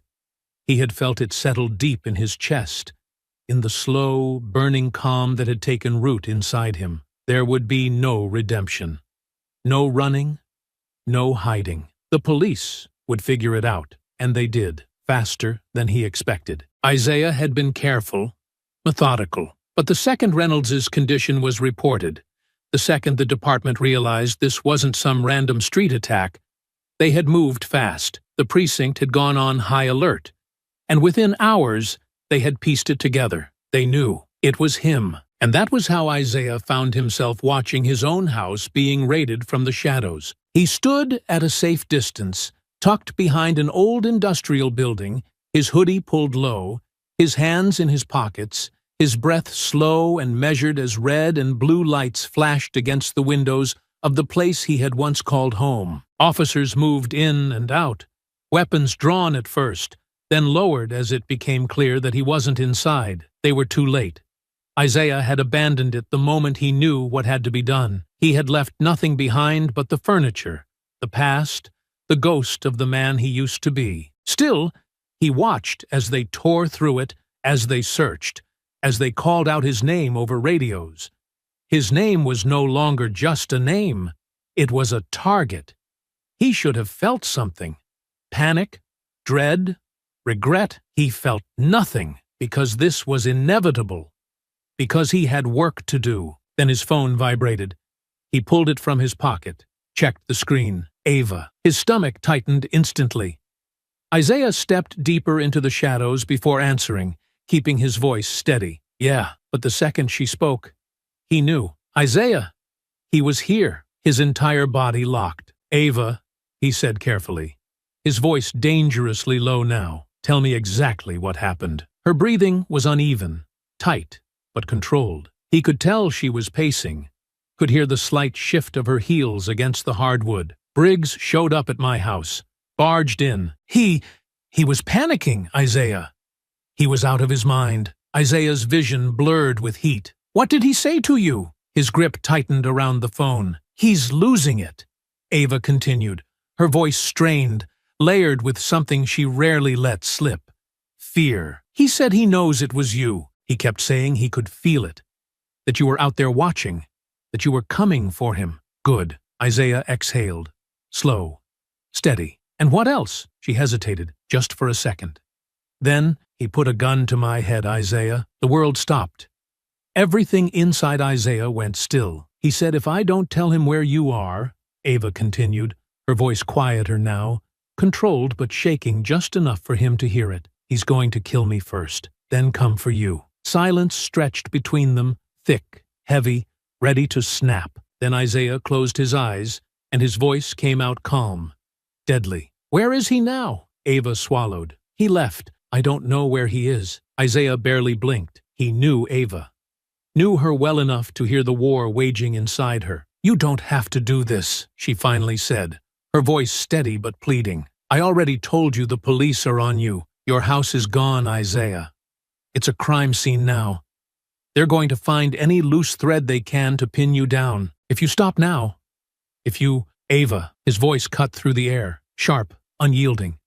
She went silent. Isaiah exhaled through his nose. You know I can't stop, and you know why. There was a long pause. Then she whispered, almost too softly. Yeah, I know. That was the thing. She did know. She knew exactly what this was, exactly what had to happen, even if she would never say it. Isaiah took another step back, watching the last of the officers move in and out of his house, watching the scene that no longer had anything to do with him. The man they were hunting was already gone. You need to leave your house, Isaiah told her, his voice firm now. An order, not a request. Now, pack a bag, go to a hotel. Pay in cash. Don't tell anyone where you are. Just stay out of this, Ava. You think running is going to— I'm not running, Isaiah interrupted, voice sharp, cutting. Briggs is— Silence. Then, be careful, she said. It was the closest thing to an admission he was ever going to get. And then, the line went dead. Isaiah slowly lowered the phone, his jaw clenching as he turned away from the raid, his feet carrying him toward his next destination. Briggs had made his move. He had made it personal. He had gone after Ava, which meant this ended now. Isaiah wasn't going to let him run. He wasn't going to let fear turn into desperation. No, Briggs was going to feel everything, and when it was over, Isaiah would make sure he never lifted a gun against anyone ever again. Isaiah moved through the night with singular focus, his breath steady, his hands tight around the wheel as he sped through the streets. Briggs wasn't just running. He was cornered, desperate, unraveling by the second. He had already stormed into Ava's house once, had already put a gun to her head, and Isaiah knew that if he didn't stop him now, he'd go back. Maybe not tonight, maybe not tomorrow, but soon, because men like Briggs didn't let go of control. They lashed out, tore things apart, dragged everyone down with them. If he felt like the walls were closing in, if he thought for a second that he had lost the last sliver of power he had left, he would try to take something with him. Isaiah wasn't going to let that happen. He had planned for this. Days ago, while studying Briggs, he had placed a tracker on his car. A small, untraceable device tucked into the wheel well, hidden under layers of grime, never noticeable unless you were looking for it. Isaiah had learned a long time ago that winning a fight wasn't about brute strength. It wasn't about rage. It was about preparation. And Isaiah had prepared for this exact moment. The screen in the passenger seat flickered, showing a blinking red dot weaving through the city. Briggs was moving erratically, cutting through back streets, doubling back, trying to shake an enemy he couldn't even see. Not fast enough. Isaiah tightened his grip, adjusting course, feeling the weight of inevitability settling over him. He wasn't just chasing Briggs, he was hunting him. The engine roared as he pushed the car faster, the distance closing, the streets thinning out as Briggs unknowingly led him into a stretch of road with no traffic, no streetlights, nothing but darkness and asphalt. Perfect. Isaiah's pulse was slow, measured, as he reached under the dashboard and cut off his headlights. His car melted into the night, the sound of his tires lost in the hum of the city behind him. Briggs wouldn't even see him coming. The red dot blinked. Isaiah could see the shape of Briggs's car now, just ahead, swerving slightly. A sign of a man trying to watch every angle at once, looking for threats in places where they weren't. Except this time, the threat wasn't behind him. It was coming from the side. Isaiah exhaled slowly, steadying himself. Then he jerked the wheel hard to the right. The impact was instant. The front of Isaiah's car slammed into Briggs's driver's side. Metal crunching, glass shattering, tires screaming as the officer's vehicle spun violently across the pavement. The momentum sent Briggs into a sharp skid, his car slamming into the guardrail, the force rattling through the frame. Isaiah barely felt the recoil. He had braced for it. Briggs hadn't. Isaiah was already moving before the cars had fully settled. His door flung open, boots hitting pavement as he closed the distance in seconds. Briggs was dazed, struggling against the seatbelt, his breath coming in short, stunned bursts as he tried to push himself upright. His gun was on the passenger seat, out of reach. Isaiah didn't give him time to recover.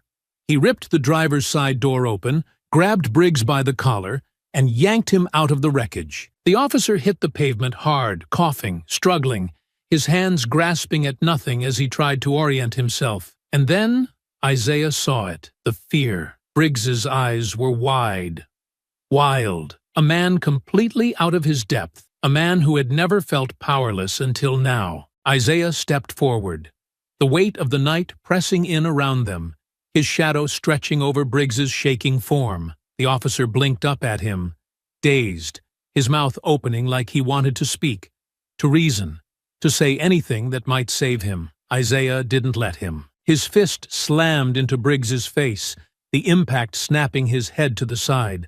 A sharp grunt tearing from his throat as his body recoiled against the asphalt. Briggs groaned, rolling onto his hands and knees, spitting blood onto the pavement. "Wait!"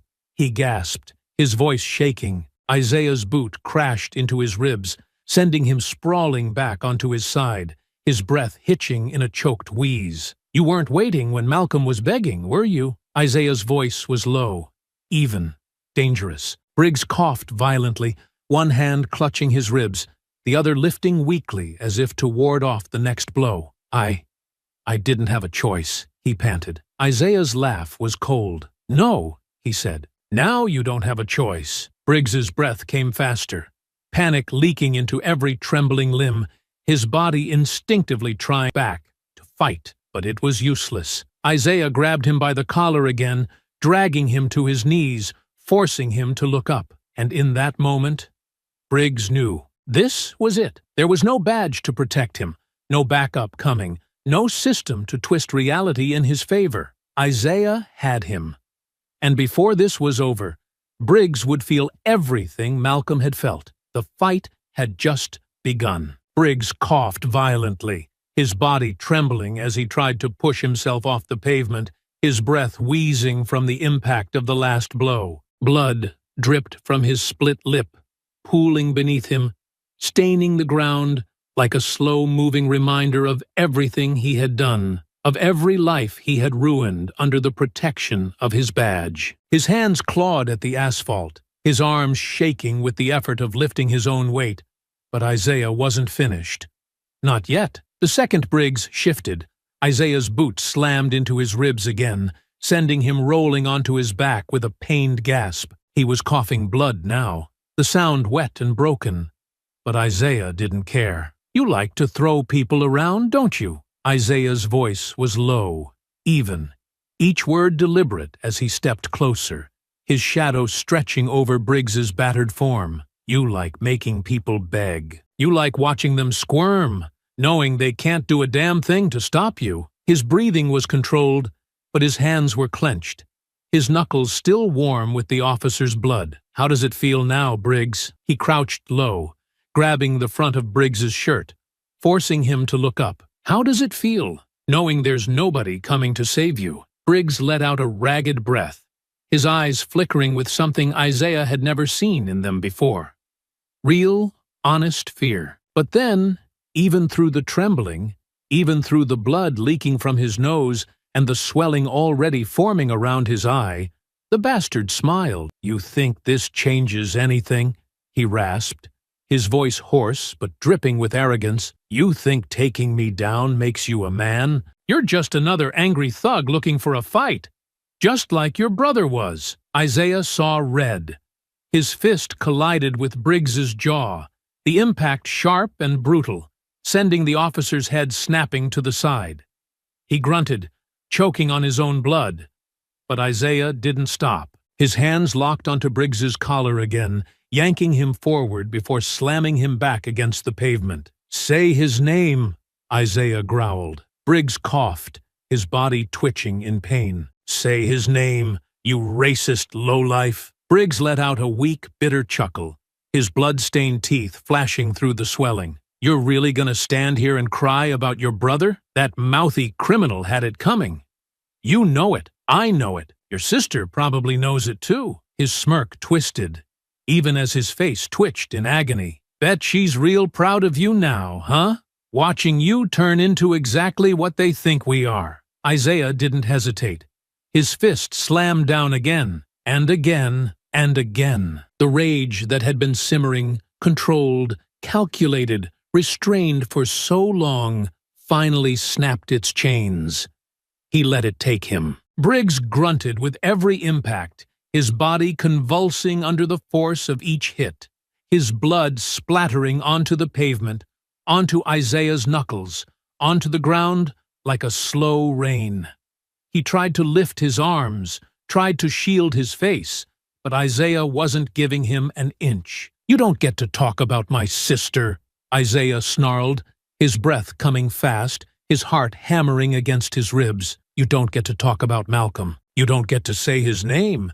You don't get to act like you know anything about the people you put in the ground." Briggs spat blood onto the ground, his breath rattling as he finally went completely limp, his head rolling to the side. His entire face was a swollen, mangled mess, his cheekbones fractured, his nose flattened, his lips torn open in places Isaiah hadn't even realized he had hit. His breaths were ragged, uneven, struggling.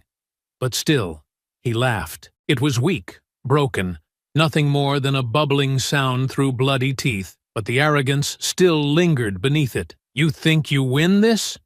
Briggs wheezed, his voice slurred from the damage Isaiah had done to his face. "You think this is justice? This ain't justice. This is just you signing your own death warrant." His lips curled into something almost resembling a grin, despite the blood pouring down his chin. "You're gonna be running for the rest of your life, boy." Isaiah froze.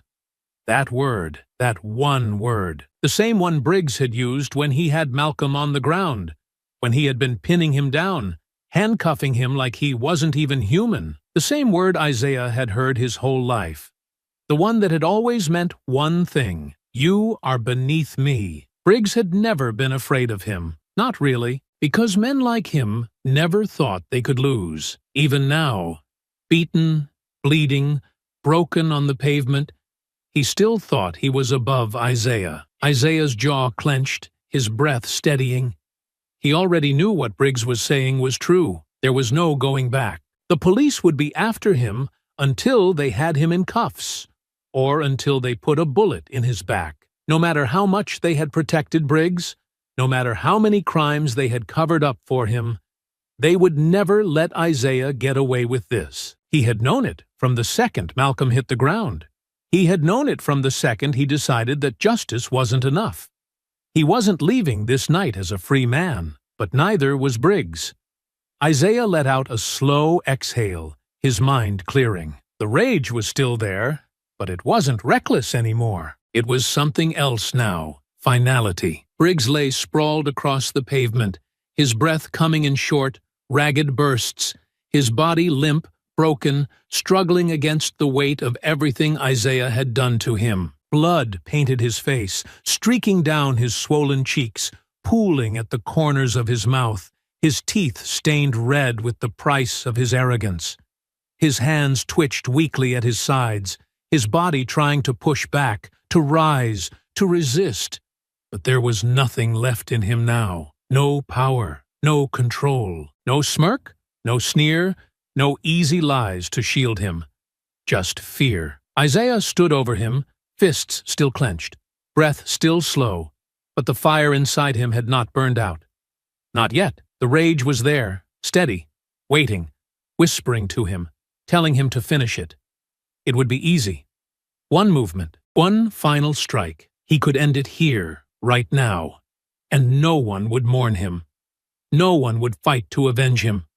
No one would say his name the way they had cried out for Malcolm. The world would move on, unchanged, and for the first time in his life, Briggs would be nothing but a statistic. Isaiah took a slow breath, his fingers flexed. Briggs coughed, his swollen lips parting, his bloodshot eyes flickering with something desperate, something weak, but not entirely broken. He wanted to speak, wanted to say something, another plea, another lie, another final grasp at power. Isaiah didn't want to hear it, because he wasn't in that moment anymore. He was somewhere else, somewhere darker, somewhere colder. He was on the pavement, kneeling beside his brother. Malcolm's hand had been trembling in his breath coming in wet, stuttering gasps, his body fighting for every last second. Isaiah could still feel the way his grip had tightened, weak but insistent,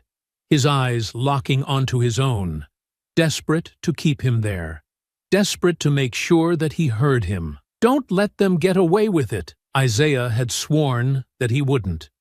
And that was why Briggs wasn't dying tonight, because death was too easy. Death was an escape, a release, a way to disappear into nothing and never have to live with the consequences. Briggs had never known suffering. He had never known what it was to feel powerless, to feel his body fail him, to feel fear coil around his ribs, to know that no one, not the law, not his fellow officers, not the system that had always shielded him, was coming to save him. Isaiah exhaled. The decision settled deep into his bones. Calm. Final. Briggs would never get to lift a gun again. Never get to press his knee into someone else's back. Never get to shove another man against a car. Never get to choke the breath from a person and call it justified. He would live, but like Reynolds before him, he would never walk again. Briggs must have seen it in his eyes, because for the first time his fear turned to panic. "Wait!" he croaked, his voice hoarse, thick with blood. "Please, don't!" Isaiah knelt, his grip tightening in Briggs's shirt, forcing his battered face to meet his gaze. "You were right about one thing," Isaiah murmured, his voice low, almost soft. But there was no kindness in it, only certainty. Only justice. "I will be hunted for the rest of my life." His breath was steady, even. "But so will you." Briggs's entire body tensed.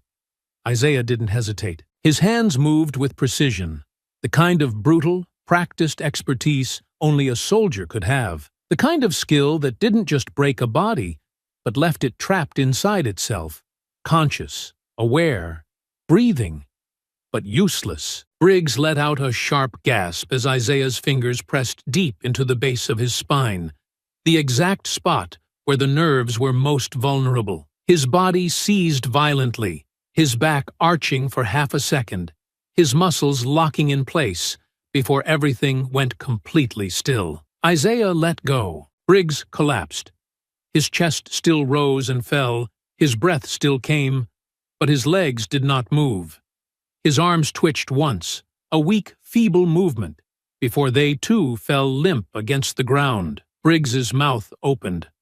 Nothing came out. Isaiah watched as realization flooded into the officer's face. The shock, the horror, the understanding. He tried desperately to lift his arms, to turn, to move his fingers, to do anything but lay there on the cold pavement, staring up at the sky like a man who had finally learned what it felt like to be helpless. But nothing happened. Isaiah's expression didn't change. You ever hear a man beg for his life before? His voice was quiet now, measured. Because I have. Briggs let out a weak, broken sound, something between a sob and a gasp, something pathetic, something meaningless. Isaiah stood. Briggs didn't. Isaiah turned, his body slipping into the darkness, his movements unhurried, steady, knowing that Briggs would never stand again. Behind him, Briggs tried one last time to move.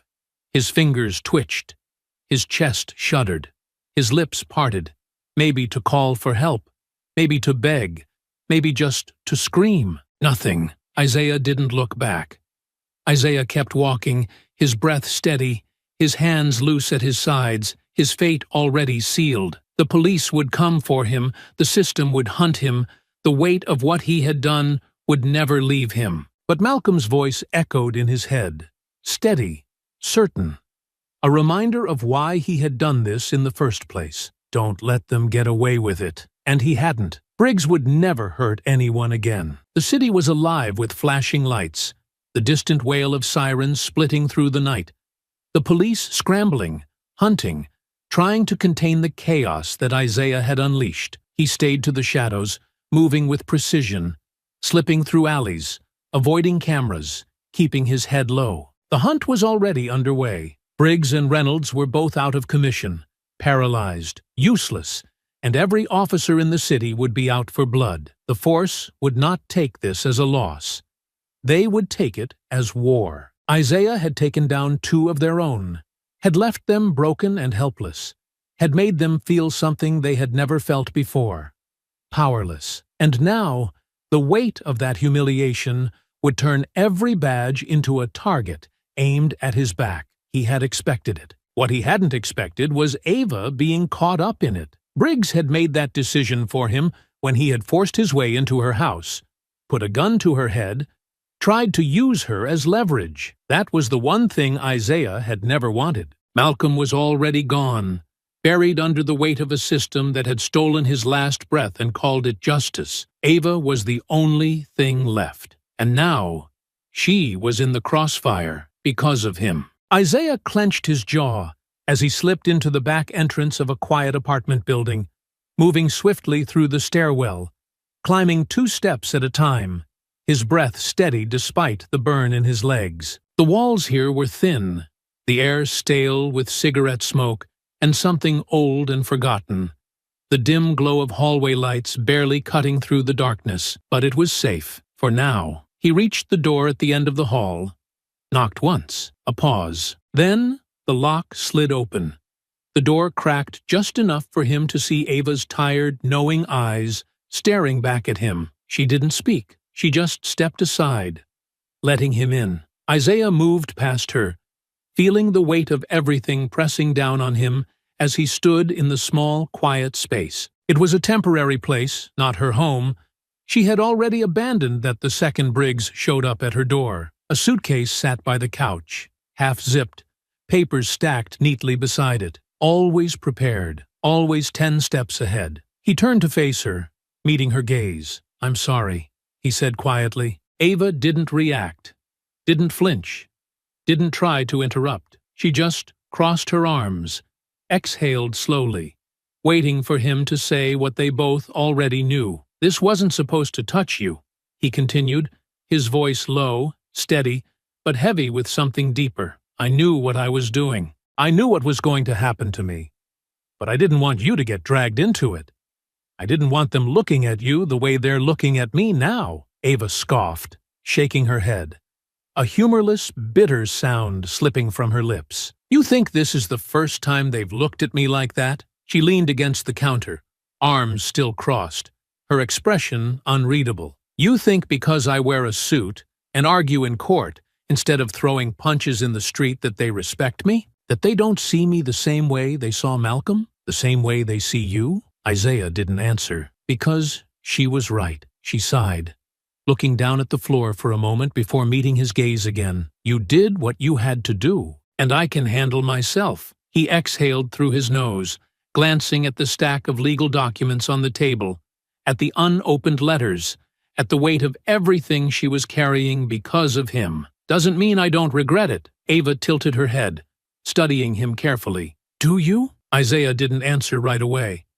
He thought about Briggs, about Reynolds, about the terror in their eyes when they finally understood, when they finally felt the fear they had inflicted on others. He thought about Malcolm's last words, about the promise he had made, about the way justice had failed them at every turn. No, he said finally, his voice firm, steady. I don't. Ava held his gaze for a long moment before nodding, her expression softening just enough to let him know that she understood. Isaiah sighed, rubbing a hand over his jaw, knowing what had to come next. I have to go. The words felt final because they were. Ava nodded again, her eyes flickering with something unreadable, something unspoken, something neither of them had the time to say out loud. Where? He shook his head. Doesn't matter. She exhaled through her nose, looking away for a brief moment before stepping forward, placing a firm hand on his shoulder. They're never going to stop looking for you. Isaiah nodded. I know.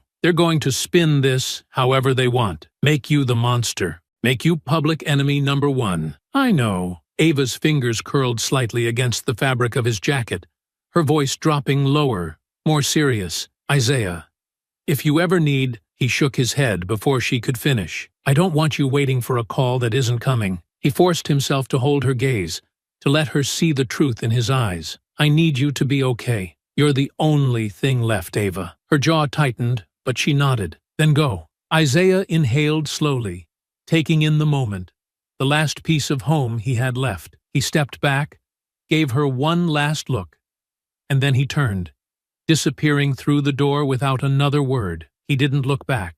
He couldn't. By the time the police realized where he had been, he would be long gone. A ghost in the wind. Another name on their list. Another problem to hunt down and bury. But they would never find him. Because Isaiah wasn't running. He was already gone. Time moved differently now. There were no weeks, no months, just the passage of days. The cycle of sunrises and sunsets that blurred together as Isaiah kept moving, staying ahead of the hunt, staying invisible in a world that was always watching. The moment he had walked out of Ava's apartment, the moment he had disappeared into the wind, he had known there was no returning to anything that had come before. He was a ghost now. The police had come down hard, harder than he had even expected. The media storm had erupted overnight, headlines screaming about an ex-Delta Force operative turned cop killer, about a vigilante with military training who had assaulted and crippled 2 decorated officers in what they framed as an act of calculated terrorism. They didn't mention Malcolm. They didn't mention why it had happened. They twisted it, controlled the narrative, turned it into something bigger than Isaiah himself, something dangerous, something monstrous, something that justified every resource they threw into hunting him down. But Isaiah had planned for this. He had been trained for this. And unlike them, he had no rules to follow. He moved through cities like a shadow, slipping in and out of places before his name could ever come up, before his face could ever linger too long in someone's mind. The first thing he had done was strip himself of everything that tied him to the life before. No phone, no bank accounts, nothing traceable. The military had taught him how to disappear, but that had always been under controlled conditions, with a mission structure, with an extraction plan waiting at the end. This time, there was no end. This was forever. The new identity had been easy enough. There were people who specialized in making men like him disappear, in selling clean paperwork, in setting up new names, new lives. His money had gone far, cash only, nothing electronic, nothing that could leave a trail. The man he had been was dead. A new one had taken his place, somewhere quiet, somewhere where no one looked too hard at a stranger who kept to himself. A small town tucked deep into the hills, the kind of place where people didn't ask questions as long as you kept your head down, where the roads were long and empty, where the days passed without urgency. It wasn't home. It never could be, but it was enough. He worked under the table, jobs that paid in cash, things that let him stay in the background, construction, repairs, anything that let him use his hands, keep his mind occupied, keep himself steady in a life that wasn't real but was necessary. The people in town knew him just enough to nod in passing, but not enough to ask where he came from. He was nobody here, and that was exactly what he needed to be. But the past never really left him, and sometimes the radio would catch his attention. The flicker of a news segment reminding the world that the manhunt was still alive, that the police were still looking, that there were still whispers of him being seen in places he had never been, false leads, ghost sightings. But they were still searching, and they always would be. Then, one night, sitting in a quiet bar on the outskirts of town, he heard her name, Ava Carter. His chest tightened, but he didn't react, didn't move, didn't even look up from his drink as the news anchor's voice filtered through the static-laced audio, detailing the official findings of the department's internal investigation. Briggs and Reynolds had been painted as fallen officers, victims of a violent ambush. But the department had been forced to acknowledge the deeper rot beneath it all. Briggs's misconduct had been exposed. Reynolds's record had been picked apart. The people they had brutalized, the cases that had been swept under the rug. It had all come to light. Too late for justice, too late to mean anything for Malcolm, but enough to send a shock through the department. Enough to make them retreat just a little. Enough to make them let Ava go. Her legal battles had been long, but she had survived. No charges, no threats of disbarment.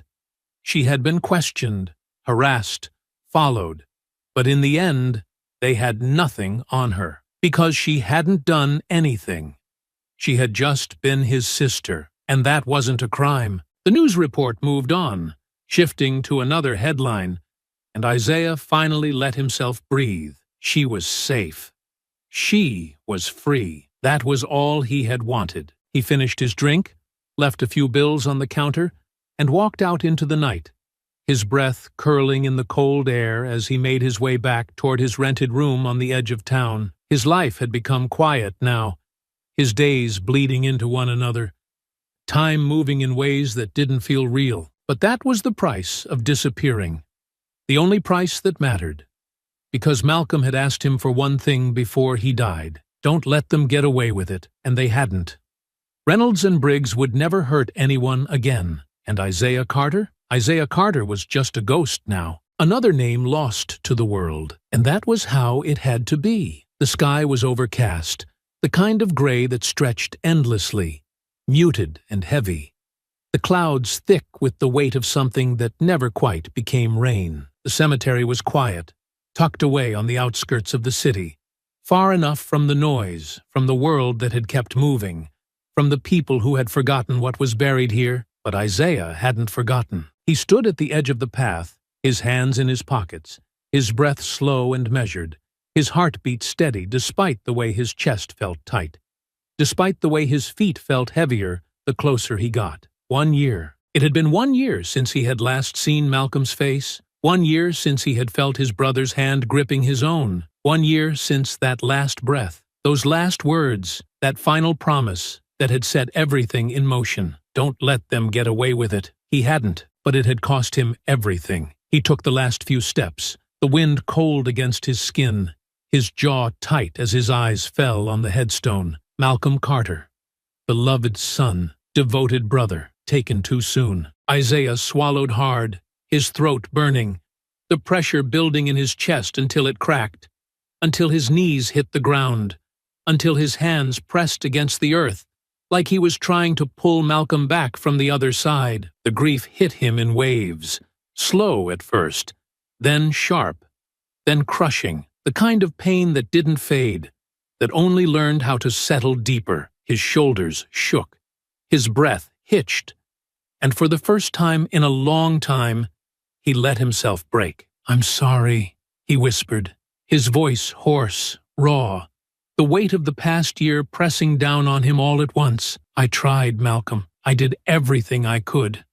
I made them pay. I made sure they'd never touch anyone again. I did what you asked me to do." He exhaled sharply, his fingers digging into the dirt. "But I still lost you." A sob broke free, his head bowing forward, his body curling slightly as the grief consumed him, as the memories rushed back too fast, too strong, too much. The laughter, the late-night conversations, the way Malcolm had always looked out for him, always been the one to keep them steady. His brother had always been the calm one, the one who thought before he acted, the one who never let the anger take him the way Isaiah had. And now, he was gone. Isaiah wiped at his face, his breath still uneven, his heart aching. "I wish you were here," he whispered. "I wish I didn't have to do any of it. I wish they hadn't taken you from me." His fingers traced the edge of the stone, his voice breaking. "But I wouldn't change it. Not one damn thing." A familiar warmth settled beside him, a quiet presence, a steady hand resting gently on his back. He didn't flinch. He didn't have to look to know who it was. Ava knelt beside him, silent at first, her touch firm but comforting, her fingers pressing gently against his shoulder. She didn't say anything, didn't rush him, didn't try to pull him back from the grief. She just let him feel it. He closed his eyes, exhaling slowly, steadying himself. "You found me," he murmured. Ava let out a quiet, breathy chuckle, but there was no humor in it, only understanding. "You think I wouldn't?"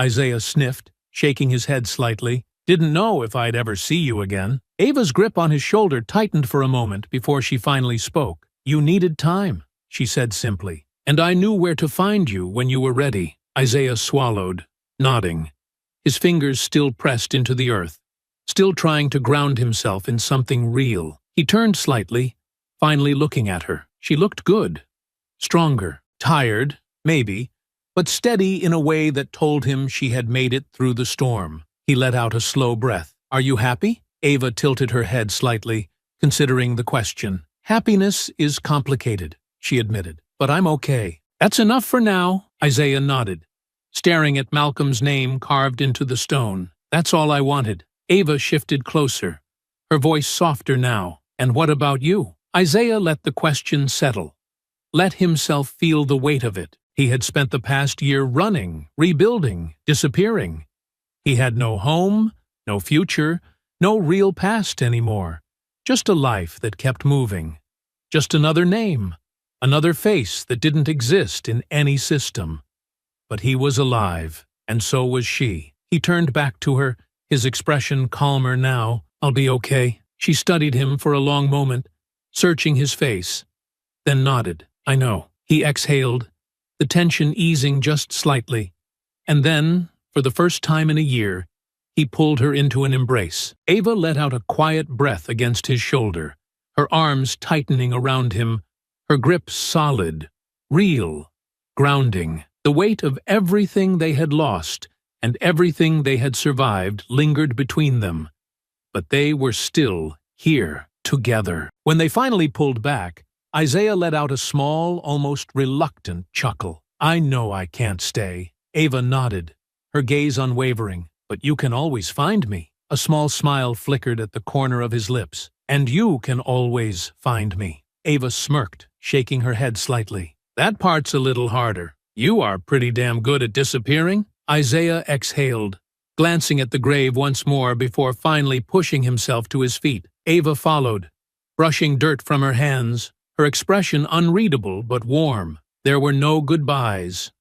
Not this time. He reached out, gave her hand one last squeeze, and then turned, walking away, slipping into the distance once more. Ava watched him go, her arms crossing over her chest, her eyes steady, knowing he would never be too far. He had disappeared once, but now he knew where to find his way back. I hope you enjoyed that story. Please share it with your friends and subscribe so that you do not miss out on the next one. In the meantime, I have handpicked 2 stories for you that I think you will enjoy. Have a great day.